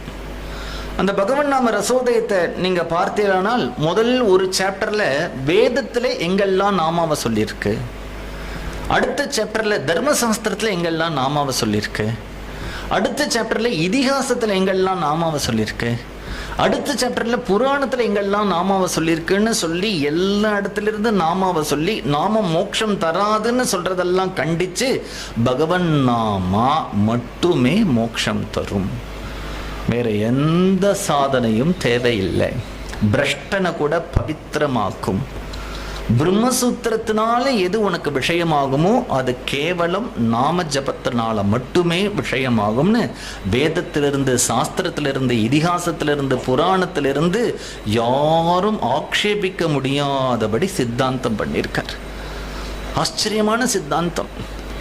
8 கிரந்தங்கள் குட்டி குட்டியா இருந்தா கூட அந்த 6 கிரந்தங்கள் காணாத போயிடுத்து. ஆனா அந்த 6 கிரந்தங்கள்ல என்ன விஷயம் இருக்கோ எல்லாம் கம்பீரமான விஷயங்கள்லாம் அந்த பகவன் நாம ரசோதயத்துல இருக்கு. அந்த கிரந்தத்தை ஆரம்பிக்கும் பொழுதே ஒரு கேள்வி கேட்கிறார். நாம சொன்னா புண்ணியம் கிடைக்குமா அப்படின்னு அவரே ஒரு கேள்வி கேட்டுக்கிறார். ராம ராம ராமான்னு சொன்னா புண்ணியம் கிடைக்குமா அப்படிங்கிறார். அவரே அதுக்கு ஒரு பதில் சொல்றார். ராமநாமம் சொன்னா புண்ணியம் கிடைக்குங்கிறது ஒரு கேள்வியா? புண்ணியம் இருந்தாதான் உன் வாயில ராமநாமம் வரும் அப்படின்னு கொண்டு வந்து முடிக்கிறார். இல்லைன்னா அவன் என்ன பண்ணுவானா, நான் யாகம் பண்றேன், யோகம் பண்றேன், தியானம் பண்றேன்னு எதையாவது முடியாததெல்லாம் பண்ணி முட்டின்னு இருப்பானே தவிர சுலபமான இந்த ஒரு வெளியில வரமாட்டான். சரி, யாக யஜ்ஞாதிகள்லாம் சாஸ்திரத்துல விதிச்சிருக்கே, அதெல்லாம் நீ பண்ண வேண்டாமா அப்படின்னு போது சொல்றார், நீ ஜென்மாந்திரத்துல அதெல்லாம் பண்ணின பலனாதான் உனக்கு பகவன் நாமத்துல ருச்சி வந்திருக்கு, திரும்பி ஏன் பண்ணினதுக்குள்ள போறே அப்படிங்கிறார். இப்படி அவரா கேள்வி கேட்டு எல்லாத்துக்கும் பதில் சொல்லிட்டு கடைசியா சொல்றார், இவ்வளவு நாம சுலபமா இருக்கும் பொழுது ஏன் எல்லாரும் சொல்ல மாட்டேங்கிறா அப்படின்ற பொழுது அவரே பதில் சொல்றார், இது சுலபமா இருக்கிறதுனாலதான் சொல்ல மாட்டேங்கிறா அப்படின்னு ஒரு பதில் சொல்லிட்டார். அதுக்கு நிறைய உதாரணங்கள்லாம் சொல்றார். என்ன உதாரணங்கள்லாம் சொல்றார் அப்படின்னா, ஒரு காட்டுல வேடன் இருக்கான். அந்த வேடனுடைய மனைவி கஞ்சி காய்ச்சறதுக்காக அந்த வேடன் சந்தன மரங்கள்லாம் எடுத்துன்னு வந்து கொடுப்பான். ஒரு 10 ரூபா கஞ்சி காய்ச்சறதுக்கு ஒரு 1000 கணக்கில் சந்தன மரத்தை போட்டு எரிப்பா. காரணம், அந்த சந்தன மரத்தினுடைய வேல்யூ அவளுக்கு தெரியாத மாதிரி பல பேருக்கு பகவன் நாமத்தினுடைய வேல்யூ தெரியலை அப்படின்னு ஒன்று சொல்றார் ஒரு கதையை. இன்னொரு கதையை சொல்றார், ஜனங்களுக்கு ஒரு பிராந்தியும் பிரமையும் இருக்கு அப்படிங்கிறார். என்ன பிராந்தி என்ன பிரமைனா, ஏதோ பெருசா ஒண்ணு பண்ணணும் அப்படிங்கிறதுல எல்லாருக்கும் ஒரு எண்ணம் இருக்கு. அதுக்கு ஒரு குட்டி கதை சொல்றார். என்ன அப்படின்னா, ஒரு வேடன் இருக்கான். சூரிய உதயமான உடனே பக்கத்துல இருக்கிற மரத்துக்கு போறான். காட்டுல இருக்கிற மரங்கள்லாம் வெட்டுறான். கையிலெல்லாம் முள்ளு குத்துறது, கடப்பாறை, மண்வெட்டி, வெட்டி சுள்ளிலாம் இருக்கு. தலையில எடுத்துட்டு வந்து பக்கத்தில் இருக்கக்கூடிய ஒரு விறகு வியாபாரம் பண்றவன்ட்ட கொடுத்தா அவனுக்கு 100 ரூபா படம் கிடைக்கிறது. ஆனால் ரோட்டில் ஒருத்தன் நடந்து போனால் ஏதோ கீழே பளீர்னுத்து எடுத்துட்டு போய் சேட்டுட்டு கொடுத்தா இது வைரம்னு சொல்லி ₹1,00,000 கொடுத்தான். என்ன லாஜிக் வைக்கிறார் அப்படின்னா, கஷ்டப்பட்டவனுக்கு பெருசா கிடைக்கணும் அப்படின்னா விறகு வெட்டிக்கு தான் கிடைச்சிருக்கணும். ஆனா இங்க கஷ்டமே படாதவனுக்கு கிடைச்சிருக்கு. அதனால பிரயத்தனம் பெருசா இருக்கிறதுனால ரிசல்ட் பெருசா இருக்கணுங்கிற அவசியம் இல்லை. பிரயத்தனம் சின்னதா இருக்கிறதுனால ரிசல்ட் சின்னதா இருக்கணுங்கிற அவசியம் இல்லை. பகவன் நாமாங்கிறது வைரமாட்டம். நீ பிரயத்தனத்துல பார்க்காத, இது உயர்ந்த பலனை கொடுக்கும் அப்படிங்கிறதா திரும்பி திரும்பி திரும்பி திரும்பி பல விஷயங்களை எழுதி எழுதி எழுதி சித்தாந்தம் பண்றார். இன்னொரு கதை சொல்றார். ஒரு பெரிய தனிக்க கோடீஸ்வரன் இருந்தான். அவனுக்கு வயிற்று வலி இருந்தது. அவனுடைய பாட்டி இருந்தா, தோட்டத்தில் ஒரு மூலிகை இருக்குடா, நான் கஷாயம் பண்ணித்தரேன், நீ சாப்பிடு அப்படின்னா. அவன் சொன்னா, பாட்டி நீ எதையாவது கொடுத்துருவேன், நான் உன்னை நம்ப மாட்டேன் அப்படின்னு சொல்லிட்டு ஒரு உலகத்தில் பெரிய டாக்டராக அவர்கிட்ட அப்பாயின்மெண்ட்டே கிடைக்காது. 6 மாதம் காத்திருந்து நிறையா பணம் செலவழித்து அவரை போய் பார்த்தான்.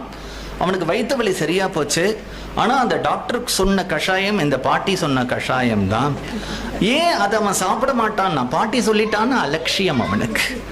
எதையாவது அந்த டாக்டர் பார்க்குறதே கஷ்டம், அவர்கிட்ட அப்பாயின்மெண்ட்டே கஷ்டம், அவர் அப்படியாக்கணும்னு ஒரு பில்டப்லாம் கொடுத்தா தான் இவனுக்கு நம்பிக்கை வருது. ஆனால் எது சுலபமாக இருக்கோ அதில் நம்பிக்கை வரமாட்டேங்கிறது. அதனால சத்தியத்துக்கு மேலே சத்தியம் பண்ணுறார். பகவன் நாமா மோட்சம் தரும். இதில் அசைக்க முடியாத உனக்கு எப்போ பக்தி வரும், எப்போ பக்தி வரும், எப்போ பக்தி வரும்னு புலம்பாத. பக்தி வரணும்னா நாமாவை சொல்லு. ஞானம் எப்போ வரும், ஞானம் எப்போ வரும்னு கேள்வி கேட்காத. ஞானம் உண்மையில் வேணும்னா நாமத்தை சொல்லு. வைராக்கியம் வேணும்னா இதில் என்ன விதிக்கிறார்னா, சந்நியாசி கூட நித்தியம் பகவன் நாம சங்கீர்த்தனம் பண்ணணும் அப்படின்னு எழுதுறார். ஏன் சன்னியாசி கூட பகவன் நாம சங்கீர்த்தனம் பண்ணணும்னு எழுதும்போது அவர் சொல்றார், ஒரு அவனுக்கு குடும்பத்தில் ஒரு விரக்தி, பகவான் அடையணும்னு ஒரு ஞானம் வரும், ஒரு ஆசை வரும். அதில் அவன் சன்னியாசம் வாங்கிட்டு கிளம்பிடுவான். ஆனால் நாளாக ஆக அந்த தீவிரம் குறைஞ்சு போயிடும். அந்த தீவிரம் குறைஞ்சு போயிடுத்துன்னா அவனுக்கு முன்ன மாதிரி தியானம் பண்ணணும், பிரம்ம விசாரம் பண்ணணும், பகவான் அடையணுங்கிறதுல உத்வேகம் இல்லாமல் சோம்பேறி ஆயிடுவான். அவனுக்கு அந்த ஞானமும் வைராக்கியமும் பகவானை அடையணுங்கிற உத்வேகமும் குறையாம இருக்கணும்னா சன்னியாசியும் நாம சங்கீர்த்தனம் பண்ணணும் அப்படின்னு விதிச்சிருக்காரு. அதில் விதிச்சுட்டு அதுக்கு மேலே ஒரு படி போயிருக்கார். என்ன அப்படின்னா, எந்த சன்னியாசியாவது நாமா சொல்லலைன்னா அவனுக்கு பிக்ஷை போடாதே அப்படின்னு விட்டார். யாராவது நாமா சொல்லலைன்னா உன் பொண்ணை அவனுக்கு கல்யாணம் பண்ணி கொடுக்காதே அப்படிங்கிறார். இப்படிலாம் எழுதுறார். ஏன் அப்படி என்ன பார்க்கணும்னா, அவ்வளவு நாமத்துல நிஷ்டை அவருக்கு. அப்படி பகவன் நாம ரசோதயம்னு கிரந்தம் பண்ணி காஞ்சிபுரத்துக்கு வந்தார். அதுக்குள்ளே விஸ்வாதிகேந்திர சரஸ்வதி சுவாமிகள் காஷி யாத்திரையை முடிச்சுட்டு வந்தார். பெரிய வித்வான்கள்லாம் கூப்பிட்டு இந்த கிரந்தங்கள்லாம் கொடுத்து எல்லாரும் ஆச்சரியப்பட்டு, ஏன்னா வித்வான்கள் முன்னாடி இந்த கிரந்தத்தை கொடுத்து இந்த இடத்துல இது தப்பு, இது சரி, குணதோஷம் சொல்லணும், அவர்கள் எல்லாம் கேள்வி கேட்கணும், அதுக்கு மேலே பதில் சொன்னாதான் கிரந்தத்தை ஏற்றுப்பா. பல நாட்கள் வாத பிரதிவாதங்கள் நடந்து பகவன் நாம போதேந்திர சுவாமிகள் பேசினதுக்கு மேலே யாராலையும் பேச முடியாதுங்கிறதுனால அதற்கு முன்னாடி பழக்கத்தில் இருந்த அத்வைத சித்தாந்தம், துவைத சித்தாந்தம், விசிஷ்டாத்வைத சித்தாந்தம் போன்ற சித்தாந்தங்களோட நாம சித்தாந்தம், பகவன் நாமா மோட்சம் தரும். ஆனால் போதேந்திரால் சித்தாந்தம் பண்ணும் பொழுது ராமநாமம் சிவநாமம் ரெண்டுத்தையும் சேர்த்து தான் சித்தாந்தம் பண்ணியிருக்கார். ஜெகதீஸ்வரனுடைய நாமம் அப்படின்னு பொதுவாக சொல்றார். இது குப்பன் சுப்பன் யாரோடைய ஒருத்தனுடைய பேர் இல்லை, இது பகவானுடைய பேர். இந்த பகவானுடைய பேரை இந்த சொல்லிண்டே வரும்பொழுது அவர் சொல்றார், நாமத்துக்கும் நாமிக்கும் வித்தியாசமே இல்லை.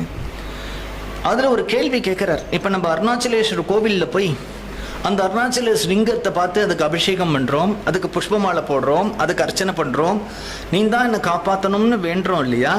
அந்த அர்ச்சாவதாரத்தில் பகவானுடைய சக்தி இருக்குங்கிறதுனால தானே அவ்வளவு பூஜை பண்ணுறோம். போதேந்திரால் சொல்கிறார், ராமான்னு அக்ஷரம் இருக்கே அதுலேயே அவ்வளவு சக்தி இருக்கு அப்படிங்கிறார். அந்த நாமத்திலேயே இருக்கு. நீ கோவிலுக்கு தேடின்னு போக வேண்டிய அவசியம் இல்லை. நீ கிருஷ்ணான்னு ஒரு தரம் சொன்னியானால், ராமான்னு ஒரு தரம் சொன்னியானால், பகவான் கலியுகத்திலே பரம கிருப்பையோட தன்னுடைய நாமத்திலே தன்னுடைய முழு சக்தியை ஒளிச்சு வச்சிருக்கான் அப்படின்னு சொல்றார். அந்த நாமம் அப்படி பண்ணணும்னு சொல்றார். அவர் பண்ணின சித்தாந்தத்தை எல்லாரும் ஏத்துண்டா. காசி போனால் ராமேஸ்வரம் போகணும்னு ஒரு வழக்கம். 2 பேருமா ராமேஸ்வரம் போனா திரும்பி வரும்போது தான் இப்போ இந்த வடவாம்பலம்னு ஊரோட சரித்திரம் சொன்னேனே, அங்கே விஸ்வாதிகேந்திர சரஸ்வதிகள் சித்தி ஆயிட்டார். போதேந்திரால் அந்த ஊரில் 1 வருஷம் தங்கியிருக்கார். தங்கி இருந்துட்டு திரும்பி காஞ்சிபுரத்துக்கு வந்தார். அவருக்கு ஊரா போய் பாகவதம் சொல்லி பகவன் நாம பிரச்சாரம் பண்ணணுங்கிற ஒரு ஆசை இருந்ததுனால, எப்படி பெரிய பிரிவா புது பிரிவாள்கிட்ட கொடுத்துட்டு அவர் சுதந்திரமா கிளம்பினாரோ, அதற்கு அடுத்ததான் ஒரு பீடாதிபதியை ஏற்படுத்தி பீடத்தை கொடுத்துட்டு இவர் பரிவிராஜக சன்னியாசியா கிளம்பினார். கிளம்பி தமிழ்நாட்டில் பல கிராமங்கள்ல பகவன் நாம போதேந்திர சுவாமிகள் ஒரு ஊருக்கு வந்துட்டு போயிருக்கார். அப்படிங்கிறது எப்படி தெரியும்னா, அந்த ஊருக்கு பாகவத கிராமம்னு பேர் இருக்கும். அந்த ஊர்ல எல்லாரும் கோபிச்சந்தனம் விட்டுப்பா. அந்த ஊர்ல ஸ்மார்த்த வீட்டிலெல்லாம் கூட மணியில கருடனும் ஹனுமாரும் தான் இருக்கும். அந்த ஊர்ல எல்லாரும் வைஷ்ணவ ஏகாதசியை தான் ஃபாலோ பண்ணுவா. இதெல்லாம் போதேந்திரால் அந்த ஊருக்கு வந்துட்டு போயிருக்காருங்கிறதுக்கு அடையாளம். ஊத்துக்காடுங்கிற ஊர் பாகவத கிராமம், மெலட்டுங்கிற ஊர் பாகவத கிராமம். அது மாதிரி பெரம்பூருங்கிற மன்னார்குடி பக்கத்தில், நீடாமங்கலத்துக்கு பக்கத்தில் பெரம்பூருங்கிற கிராமம் பாகவத கிராமம். அது மாதிரி நிறைய களஞ்சேரின்னு ஒரு கிராமம் பாகவத கிராமம், மணஞ்சேரின்னு ஒரு கிராமம் பாகவத கிராமம். இப்படி பகவன் நாம போதேந்திரால் தனியாக ஒவ்வொரு கிராமமாக போய் சப்தாகம் சொல்லுவார். பாகவதம் சப்தாகம் சொல்லி அந்த ஊரில் யாரெல்லாம் தங்கிட்ட கேட்குறாளோ அவளுக்கெல்லாம் ராமநாமத்தை உபதேசம் பண்ணுவார். வேற எந்த ஒரு பேச்சும் இல்லாம சதா சர்வத்திர பாகவத பாராயணம், பாகவத பிரவச்சனம், பகவன் நாம உபதேசம் அப்படியே சேர்ந்து சேர்ந்து சேர்ந்து ஸ்ரீதரையாவாலோட சேர்ந்து அவருடைய சமகாலம் பகவன் நாம போதேந்திரால், திருவசனூர்ல இருந்த ஸ்ரீதரையாவால், சதாசிவ பிரம்மேந்திரால், இவ 3 பேரும் கான்டெம்பரரி ஒரே பீரியட்ல இருந்தா. ஸ்ரீதரையாவால் எப்பொழுதும் சிவநாமத்தையே ஜபம் பண்ணிட்டு வந்தார். போதேந்திரால் அவரை பார்த்த பிறகு 2 பேரும் சேர்ந்து சேர்ந்து சேர்ந்தே தமிழ்நாட்டில் பல கிராமங்களுக்கு போயிருக்கா. போன பிறகு ஒரு சம்பவம், இந்த பெரம்பூர்னு ஒரு ஊர் சொன்னேனே, இன்றைக்கும் மன்னார்குடி பக்கத்தில் நீடாமங்கலம்னு ரயில்வே ஸ்டேஷன் இருக்கும். அங்கே இறம்பி கொஞ்சம் தூரம் போனால் பெரம்பூர்னு ஒரு கிராமம் இருக்குது. ரொம்ப அமைதியான ஒரு கிராமம், நிறையா காவேரி ஓடக்கூடிய ஒரு கிராமம். அந்த கிராமத்தில் பகவன் நாம போதேந்திர சுவாமிகள் சில காலம் தங்கியிருக்கார். அந்த சுவாமிகள் தங்கியிருக்கும் பொழுது தான் சில கிரந்தங்கள் அங்கே எழுதினார் அப்படின்னு சொல்கிறா. அப்போ சில பேர் பார்க்குறா, நம்ம ஊரில் ஒரு சுவாமிகள் வந்து தங்கியிருக்காரே, அவரை நம்ம வீட்டுக்கு பிக்ஷைக்கு கூப்பிட வேண்டாமா? சன்னியாசியை பார்த்தா அது அவரை வந்து அத்வைத சன்னியாசியா, விசிஷ்டாத்வைத சன்னியாசியா, துவைத சன்னியாசியெல்லாம் விசாரம் பார்க்கக்கூடாது. எப்போ தண்ட கமண்டல காஷாயத்தை பார்த்துட்டா உடனே நமஸ்காரம் பண்ணு அப்படின்னு சாஸ்திரம் சொல்றது. பிக்ஷை கொடு, பிக்ஷைக்கு கூப்பிடு. அதனால அதை பார்த்த உடனே அந்த ஊர்ல இருந்த ஒருத்தர் வந்து அவரை பார்த்து கூப்பிடுறார். எங்க வீட்டுக்கு நீங்க பிக்ஷைக்கு வரணும் அப்படின்னு கூப்பிடுறார். போதேந்திர சுவாமிகள் சொல்றார், நான் யார் வீட்லயாவது வந்து பிக்ஷைக்கு சாப்பிடணும்னா அதுக்கு ஒரு ரூல் இருக்கு, நியமம் இருக்கு அப்படிங்கிறார். என்ன நியமம் அப்படின்னா, நான் ராமநாமம் சொல்லாதவா சமையல் பண்ணினா சாப்பிட மாட்டேன். ராமநாமம் சொல்லாதவர் வீட்டுக்கு நான் வரமாட்டேன். நான் உங்கள் வீட்டில் வந்து பிக்ஷை எடுத்துக்கணும்னு நீ ஆசைப்பட்டா எங்கிட்டேருந்து ராமநாம உபதேசம் வாங்கிக்கோ, ஜபம் பண்ணு, சமையல் பண்ணு, நான் வரேன். இது என்ன கசக்கிறதா? அவருடைய வாக்கிலேயே உபதேசம் பண்ணினார், நாமசூத்திரம் கொடுத்தார், இன்றைக்கு பிக்ஷைக்கு வரேன் அப்படின்னு அவர் வீட்டில் சொல்லிட்டார். அந்த காலத்தில் ஒரு சன்னியாசி பிக்ஷைக்கு வரதா இருந்தால் ரொம்ப தடபடலாக இருக்கும். வாசலில் ஒரு மாவள தோரணங்கள்லாம் கட்டியிருக்கா, வாழை மரம் கட்டியிருக்கா, வாசலில் ஒரு செம்மனிட்டு கோலம் போட்டிருக்கா, ஒரு பூர்ண கும்பங்கள்லாம் ரெடியாக வச்சுருக்கா. கார்த்தால அவர் சன்னியாசி வரப்போறாருங்கிற பிக்ஷைக்காக எல்லா ஏற்பாடுகளும் பண்ணி, அந்த வீட்டில் ஒரு குட்டி குழந்தை இருக்கு. அந்த குழந்தை காத்தால பசிக்கும் இல்லையா, ஏதாவது கவனிக்கணுமே அந்த குழந்தை. இந்த ஒரு கலேபரத்தில் அப்பேற்பட்ட ஒருத்தர் வரப்போறாருங்கிற ஒரு கலேபரத்தில் அந்த குழந்தைய எல்லாரும் மறந்து போயிட்டான். கர்த்தால ஒரு கஞ்சி கொடுத்துருக்கலாம், ஏதாவது அந்த குழந்தைக்கு ஒரு டிஃபன் போட்டிருக்கலாம், ஒன்றும் மறந்து போயிடுது. அந்த குழந்தை பாட்டுக்கு பேசாமல் ஒரு மூலையில் உட்காந்துட்டு இருக்கு. இவர் கார்த்தால காவேரியில் ஸ்நானம் பண்ணினார், அவரோட அனுஷ்டானம் எல்லாம் முடிஞ்சது. அன்றைக்கு எவ்வளவு ஜபம் பண்ணுவாரோ அந்த ஜபங்கள்லாம் முடிச்சுட்டு அவர் பிக்ஷைக்கு வரார். அவர் வாசல்ல வந்த உடனே ஒரு பூர்ண கும்பம் கொடுத்து அவரை கூப்பிட்டு வரா. காஷாயாம்பர வேஷ்டிதம் ஊர்த்வ புண்டலலாட்டஞ்ச மந்தஸ்மித முகாம்புஜம் तुलसीमणि मालांच दंडिनंच दयापरम श्रीराम राम रामेति नाम कीर्तन तत्परम ஆனந்த பாஷ்பநயனம் புலகாங்கித விக்கிரகம். போதேந்திராளுடைய ரூபத்தை வர்ணிக்கிறார். கழுத்து நிறைய துளசி மாலை போட்டுருப்பாராம், நெற்றியில் பெரிய கோபி திலகம் இட்டுருப்பார். பார்க்கறதுக்கு ஸ்வர்ணம் மாதிரி இருக்குமா அவருடைய தேஜஸ் விக்கிரகம். கையில் ஒரு தண்ட கமண்டலங்கள் எடுத்துட்டு ஒரு மத கஜம், ஒரு மதம் பிடிச்ச யானை நடக்கிற மாதிரி அசைஞ்சு அசைஞ்சு நடந்துட்டு வரார். வாக்கு எப்பொழுதுமே கையில் ராம ராம ராம ராம ராம ராம ராமன்னு ஜபம் பண்ணிகிட்டே இருக்கார். வாசலில் வரார். பூர்ணகுமம் கொடுத்து உள்ளே அழிச்சுட்டு போனால் அவருக்கு ஒரு மனையை போட்டு அவருக்கு இலையை போட்டு சாதங்கள்லாம் போட்டுன்னு இருக்கா. பீடாதிபதியாக அவர் இருந்தார்னா அவருக்கு நிறைய ரூல்ஸ் அண்ட் ரெஸ்ட்ரிக்ஷன்ஸ் எல்லாம் இருக்கு, ஒரு புரோட்டோகால் இருக்கு. அவெல்லாம் யாராவது 10 பேர் பார்க்குற மாதிரிலாம் சாப்பிட மாட்டா. ஆனால் இவர் இப்போ பரிவிராஜக சன்னியாசி, பீடத்தை இன்னொருத்தர்கிட்ட கொடுத்துட்டார், சுதந்திரமாக இருக்கார். இப்படி பார்க்கும் பொழுது ஒரு தூணுக்கிட்ட ஒரு குழந்தை நிற்கிறது. அந்த குழந்தையோட வயிறு ஒட்டி இருக்கு, பாவமாக இருக்கு பார்த்தா. சுவாமிகள் சொல்கிறார், இந்த குழந்தைய பார்த்து வா என் கூட பக்கத்தில் வந்து சாப்பிடு அப்படிங்கிறார். அந்த குழந்தை இவர் கூப்பிட கூப்பிட கூப்பிட கூப்பிட பேசாமல் நிற்கிறது. உடனே அந்த வீட்டில் இருக்கிறவர் சொல்றாரு, சுவாமி இந்த குழந்தைக்கு காது கேட்காது, அதனால தான் நீங்க சொல்றத அது கேட்காததுனால வரல. போதேந்திரால் ரொம்ப சப்தமா சொல்றார், உன் பேர் என்ன அப்படிங்கிறார். அடுத்ததான் அந்த குடும்பத்தில் இருக்கிறவர் சொல்றார், அந்த குழந்தைக்கு பேசவும் முடியாது, பிறவிலிருந்து அந்த குழந்தையால பேசவும் முடியாது கேட்கவும் முடியாதுன்னு சொன்ன உடனே போதேந்திராளுடைய கண்கள்லேருந்து கொட கொடமா ஜலம் வர ஆரம்பிச்சிருது. என்னத்துக்கு காரணத்தினால ஜலம் வந்தது அப்படின்னா, அவர் சொல்றார் சித்தாந்தத்தில், ஆத்ம விசாரம் பண்ணி கரையேறவா கரையேறட்டும், ராஜயோகம் பண்ணி கரையேறவா கரையேறட்டும், கர்மானுஷ்டானங்கள்லாம் பண்ணி கரையேறவா கரையேறட்டும், தியானம் பண்ணி கரையேறவா கரையட்டும், இவெல்லாம் 10 பேர். ஆனால் என் சித்தாந்தத்திலேருந்து யாரும் தப்பிக்கவே முடியாது. நான் சொல்ற சித்தாந்தத்தில் கோடிக்கணக்கான ஜனங்கள் கரையேறுவா, அவ அத்தனை பேரையும் கரையேற்றுறதுக்காக நான் கங்கணம் கட்டின்னு இருக்கேன் இப்படிலாம் எழுதுறார். அப்படி சொல்லும் பொழுது அவருக்கு என்ன தோணெடுத்து அப்படின்னா, நம்ம சித்தாந்தத்திலேருந்து யாருமே தப்பிக்க முடியாதுன்னு நினைச்சோமே.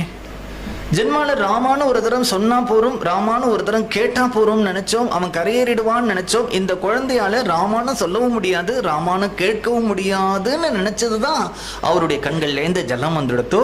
நாம பண்ணின சித்தாந்தத்திலேருந்து யாரும் தப்பிக்க முடியாதுன்னு நினைச்சா இந்த குழந்தை தப்பிச்சுட்டானே, இவன் கரையேறத்துக்கு என்ன வழி? போதேந்திரால தரிசனம் பண்ணிட்டான், சமகாலத்துல இருக்கான், கரையேறிட்டான், அது வேற விஷயம். பிற்காலத்துல யாராவது அவருடைய சித்தாந்தம் என்னன்னா, நாமாவை சொன்னா போறோம், நாமாவை கேட்டா போறோம். இப்போ ராமானு சொல்றவருக்கு என்ன பலன் வருதோ, ராமானு கேட்கிறவருக்கு அதே பலன் உண்டு. அவர் சொல்லணுங்கிற கூட அவசியம் இல்லை. இப்படிதான் சித்தாந்தம் பண்றார். நான் பண்ணின சித்தாந்தத்திலிருந்து இந்த குழந்தை தப்பிச்சுடுமே அப்படின்னு ஒரு எண்ணம் வரும்பொழுது கண்கள்லேருந்து ஜலம் வந்த உடனே அந்த வீட்டில் இருக்கிறவாள்லாம் அழ ஆரம்பிச்சுட்டான். ஒரு சன்னியாசி, ஒரு மகாத்மா நம்ம குடும்பத்தில் அழுதா அந்த குடும்பத்துக்கே ஆகாதுன்னு அவ பயப்படுறா. அவர்கிட்ட போய் சொல்றா, சுவாமி நாங்கள் என்ன பாப்பம் பண்ணினோமோ, அவன் என்ன போன ஜென்மத்தில் பாப்பம் பண்ணினானோ, அவன் ஏதோ பாப்பம் பண்ணியிருக்கான்னு அதனால இப்படி பேச முடியாம கேட்க முடியாம பிறந்திருக்கான், எங்களுக்கு ஏதோ ஒரு பாப்பம் இருக்கு, இந்த குழந்தைய வச்சுட்டு அனுபவிக்கணும்னு நீங்க எதுக்கு அழறேல்? நீங்க அழக்கூடாது, நீங்க அழாம சாப்பிட்டுட்டு போங்கோ அப்படிங்கிறான்.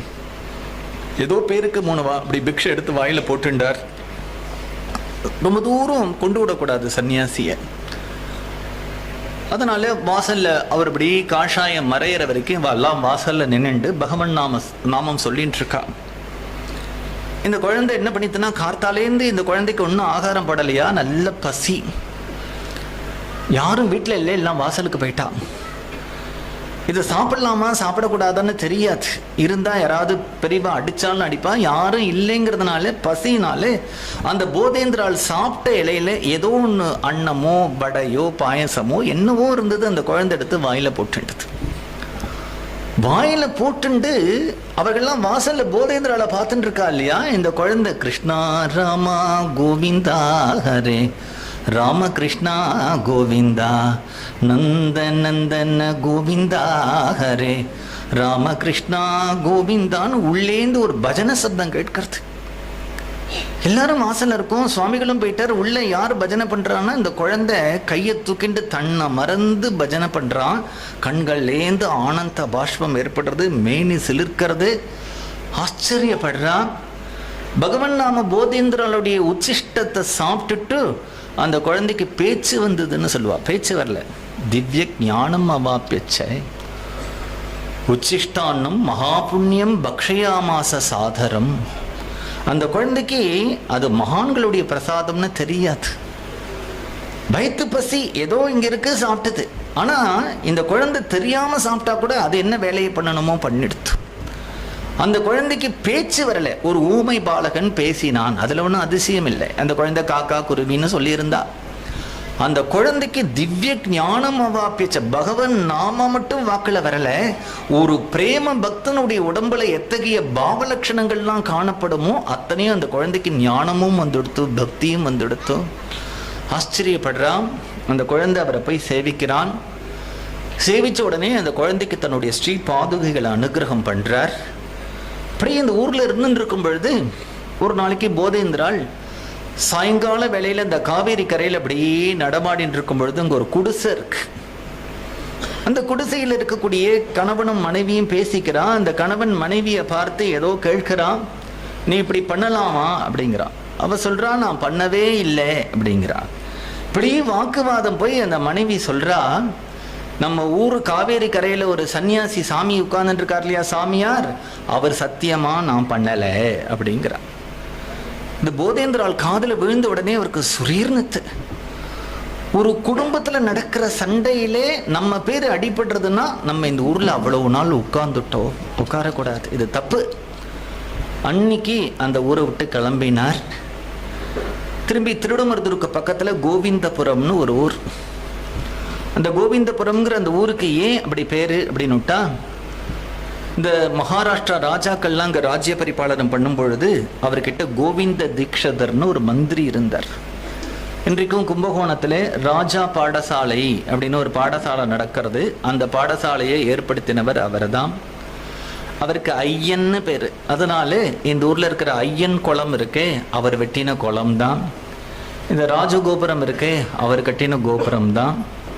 அவருடைய பீரியட்ல தான் அன்னை வேளாங்கண்ணி நாகூர் தர்காக்கெல்லாம் லேண்ட் அந்த ராஜா கிட்டேந்து வாங்கி கொடுத்தார்.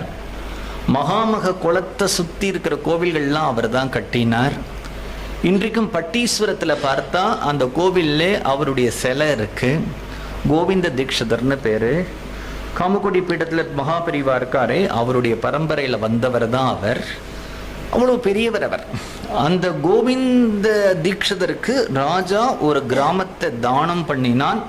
அந்த கிராமத்துக்கு அவர் பேரையே ராஜா வச்சதுனாலே அதுக்கு கோவிந்தபுரம் அப்படின்னு பேரு. அந்த ஊருக்கு பகவன் நாம போதேந்திரால் வரார். அங்க காவேரி ஓடுறது. காவேரி கரையில் உட்காந்துட்டு ராம ராம ராம ராம ராமன்னு ஜபம் பண்ணிட்டு இருக்கார். பண்ணிட்டு இருக்கும் பொழுது அவருக்கு தோன்றது, பெரும்பாலும் எந்த ஒரு மகாத்மா சரித்திரத்தை எடுத்து படித்தாலும் அந்த மகான்கள் எல்லாம் பிறக்கிறதெல்லாம் ஒரே மாதிரி தான் இருக்கு.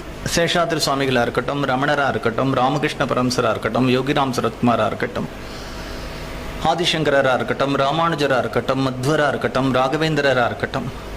ஆனால் இந்த மகான்கள் தன்னுடைய சரீரத்தை விடுறது வித்தியாசமாக இருக்கு. ராகவேந்திர சுவாமிகள் ஜீவ சமாதியில் இருக்கார். துக்காராம் சரீரத்தோடைய வைகுண்டம் போனார். சுந்தரர் சரீரத்தோடைய கைலாசம் போனார். நம்மாழ்வார் சரீரத்தோடைய வைகுண்டம் போனார். சில பேர் அப்படியே மறைஞ்சு போயிட்டா.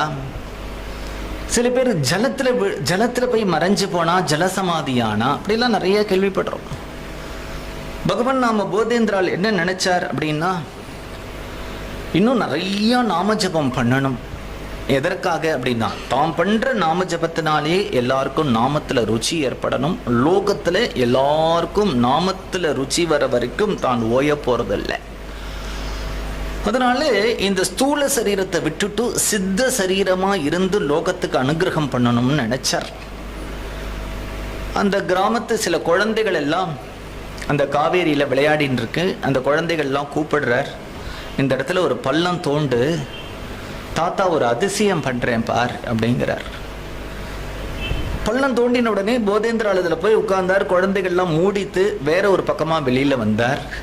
இப்படி 2 தரம் 3 தரம் 4 தரம் ஒவ்வொரு பக்கமா வெளியில வந்து ஒரு தரம் இந்த குழந்தைகள் எல்லாம் உள்ள பள்ளம் பண்ணி மூடினா அதுக்கப்புறம் வெளியில வரல. கூப்பிட்டு பார்த்தது.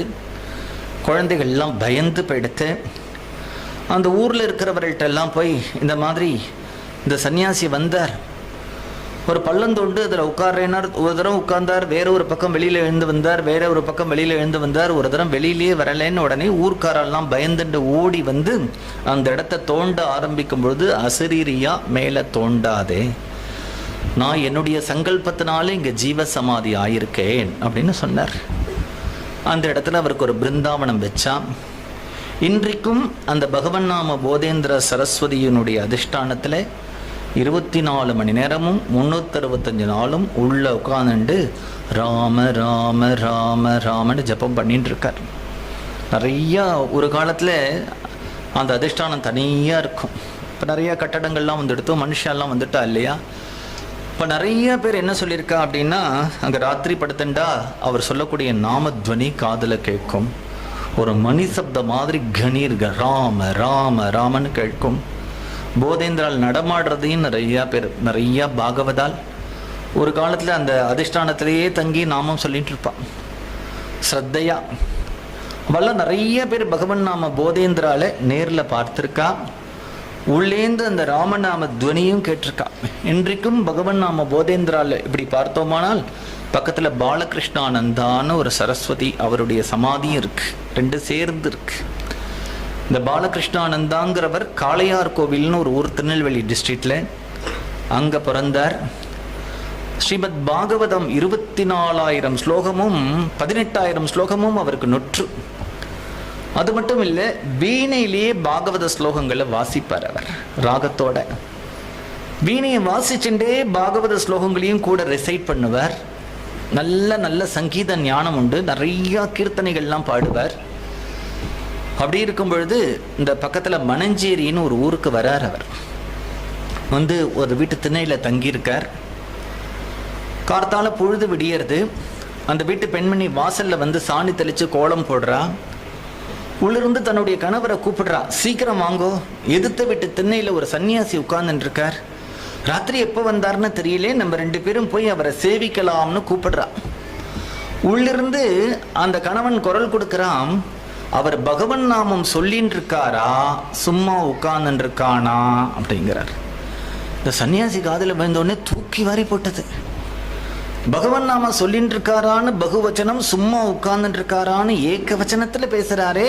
வெளியில வர பார்த்தா நல்ல சுஷ்டுவா இருக்கார், எல்லாம் விஷயம் தெரிஞ்சவரா இருக்கார். அவரை கூப்பிட்டு கேட்டார், ஏன் அப்படி சொன்னேன்? இல்லை, நாங்கள்லாம் பகவன் நாம போதேந்திராளுடைய சிஷ்யர்கள். போதேந்திரால் என்ன சொல்லியிருக்காருன்னா, சந்நியாசியா இருந்தாலும் பகவன் நாமம் சொல்லலைன்னா அவருக்கு பிக்ஷையும் பண்ண வேண்டாம், நமஸ்காரமும் பண்ண வேண்டாம் அப்படின்னு. உடனே இந்த பாலகிருஷ்ணானந்தா அன்றைக்கு கோவிந்தபுரம் வந்தார். நன்னா கவனிச்சுக்கோங்க, என்றைக்கு அவர் கோவிந்தபுரம் வந்தாரோ அன்னிலிருந்து தன் ஜென்மாவை அந்த ஊரை விட்டு போகலை. அந்த ஊரை விட்டு போகாதது மட்டும் இல்லை, போதேந்திராளுடைய சமாதி இருக்கு இல்லையா, கிட்டத்தட்ட அதுலேருந்து 2 மீட்டருக்குள்ளேயே வாழ்ந்தார். ஒரு கௌபீனம், ஒரு காஷாயம் காவேரியில் கசக்குவார், உணர்த்துவார். அந்த ஊர்லேருந்து யாராவது பிக்ஷை கொடுப்பா, சாப்பிடுவார். அதிஷ்டானத்தை முன்னாடி உட்கார்ந்துட்டு ராம ராம ராம ராம ராம ராம ராம. அந்த லைஃப் டைம் எப்போ இப்படி ஒரு மகாத்மா இருக்காருன்னு கேள்விப்பட்டாரோ உடனே அந்த ஊருக்கு வந்தார். அந்த அதிஷ்டானத்தை தரிசனம் பண்ணினார். அவர் சித்தியார வரைக்கும் அதை விட்டு ஒரு 2 மீட்டர் கூட அந்த அதிஷ்டானத்தை விட்டு பிரியலை. அப்ப அவர் வந்து ஒன்று ஆசைப்பட்டார், நான் லைஃப் டைம் முழுக்க போதேந்திராளுடைய அதிஷ்டானத்தையே சுத்திண்டு குருநாதர் முன்னாடியே ராமநாமம் சொல்லிட்டு இருந்தேன், நான் சித்தியானாலும் என் சமாதி இங்கே தான் அமையணும் அப்படின்னுட்டு அவர் விதேக கைவல்யம் அடைஞ்சார். ஆனால் போதேந்திராளுடைய பக்கத்தில் அவருடைய சமாதியை வைக்கிறதுக்கு நிறைய அப்ஜெக்ஷன் இருந்தது. அப்போ பிரிட்டிஷ் ரூல், அது கோர்ட்டில் கேஸாக போச்சு. அவருடைய சரீரம் இருக்கும் பொழுதே அப்போ இருக்கக்கூடிய பிரிட்டிஷ் ஜட்ஜு என்ன எழுதினா அப்படின்னா, ஒரு புவர் இந்தியன் மாங்க் அவருடைய லாஸ்ட் விஷை நான் ஃபுல்ஃபில் பண்ணுறேன்ட்டு போதேந்திராளுக்கு பக்கத்தில் இருக்கக்கூடிய கவர்மெண்ட் லேண்டை அவருக்கு கொடுத்தான். ஆனால் அதுவும் அதிஷ்டானத்தை ஒட்டி தான் இருக்குது. இப்போ போனால் பகவன் நாம போதேந்திரால் இப்படி உட்கார்ந்துருக்காருன்னா பாலகிருஷ்ணானந்தா அவரை பார்த்துட்டு உள்ளே இருக்கார். ஏன்னா அப்படி ஒரு குரு பக்தி அவருக்கு. அவெல்லாம் பகவன் நாம போதேந்திரால் நடமாடுறது, பகவன் நாம போதேந்திரால பலதரம் தரிசனம் பண்ணியிருக்கா, அவருடைய ராமநாமத்தை சொல்லிட்டு இருக்கா. இன்றைக்கு உலகம் முழுக்க பகவன் நாம கீர்த்தனமும், நாமத்தில் எல்லாருக்கும் ருச்சியும், நாம ஜபத்தில் எல்லாருக்கும் ஒரு ஆசை ஏற்படுறதுன்னா அதுக்கு ஒரே ஒரு காரணம், அவர் அங்கே உட்காந்துட்டு நிறையா நாமத்தை சொல்லிட்டு இருக்கிறது தான். நம்முடைய பகவானுடைய வாழ்க்கையிலும் கோவிந்தபுரத்தை சம்பந்தப்படுத்தி ஒரு சம்பவம் உண்டு. ஒரு சமயம் நான் யோகி ராம் சுரத்குமாரை சன்னதி ஸ்ட்ரீட்டில் தரிசனம் பண்ணும்பொழுது பகவானை நான் கேட்டேன் அவர்கிட்ட, உங்களை ஆச்சாரியால் கூப்பிட்டு அனுப்பினார், நீங்கள் வந்தேல் தரிசனத்துக்கு, ஆனால் 2 பேரும் ஒன்றும் பேசிக்கல, என்ன விஷயம் அப்படின்னு கேட்டேன். கார்த்தால ஒரு 10-11 மணி இருக்கும் சன்னதி ஸ்ட்ரீட்டில். விஷயம் இதுதான், பகவான் ஒவ்வொருத்தர்கிட்ட சொல்லும்பொழுது ஒவ்வொரு விதமாக சொல்லுவார். எங்கிட்ட அவர் என்ன சொன்னார் அப்படின்னா, Acharya asked this beggar to go and settle in Govindapuram. This beggar said, for him Thiruvannamalai is itself enough. Acharya said, okay. இதுதான் சொன்னார் அவர். நம்ம பெரியவா அவரை கூப்பிட்டு கோவிந்தபுரத்தில் போய் இருக்கலாம்னு சொன்ன பொழுது, இல்லை நான் இங்கேயே இருக்கேன் அப்படின்னார். அதனால் கோவிந்தபுரத்துக்கும் பகவானுக்கும் ஒரு சம்பந்தம் உண்டு. கோவிந்தபுரத்தில் பகவன் நாம போதேந்திரருடைய சமாதிக்கு யோகிராம் சுரத்குமார் அவரோட வேண்டரிங் பீரியடில் வந்திருக்கார். அங்கே இருந்த ஒருத்தர் வீட்டில் தண்ணி வாங்கி குடிச்சிட்டு அவருடைய விசிறி ஒன்று கூட அங்கே போட்டுட்டு வந்திருக்கார். அவர் ரொம்ப நாளைக்கு அதை ப்ரிசர்வ் பண்ணி வச்சுருந்தா இப்போ காணும் அது. அதனால் போதேந்திராளுக்கும் நம்முடைய பகவானுக்கும் சம்பந்தமும் உண்டுன்னு சொல்லி இன்றைய சத்சங்கத்தை பூர்த்தி பண்ணிப்போம். கோபிகா ஜீவனஸ்மரணம். சத்குருநாத மகாராஜ் கி.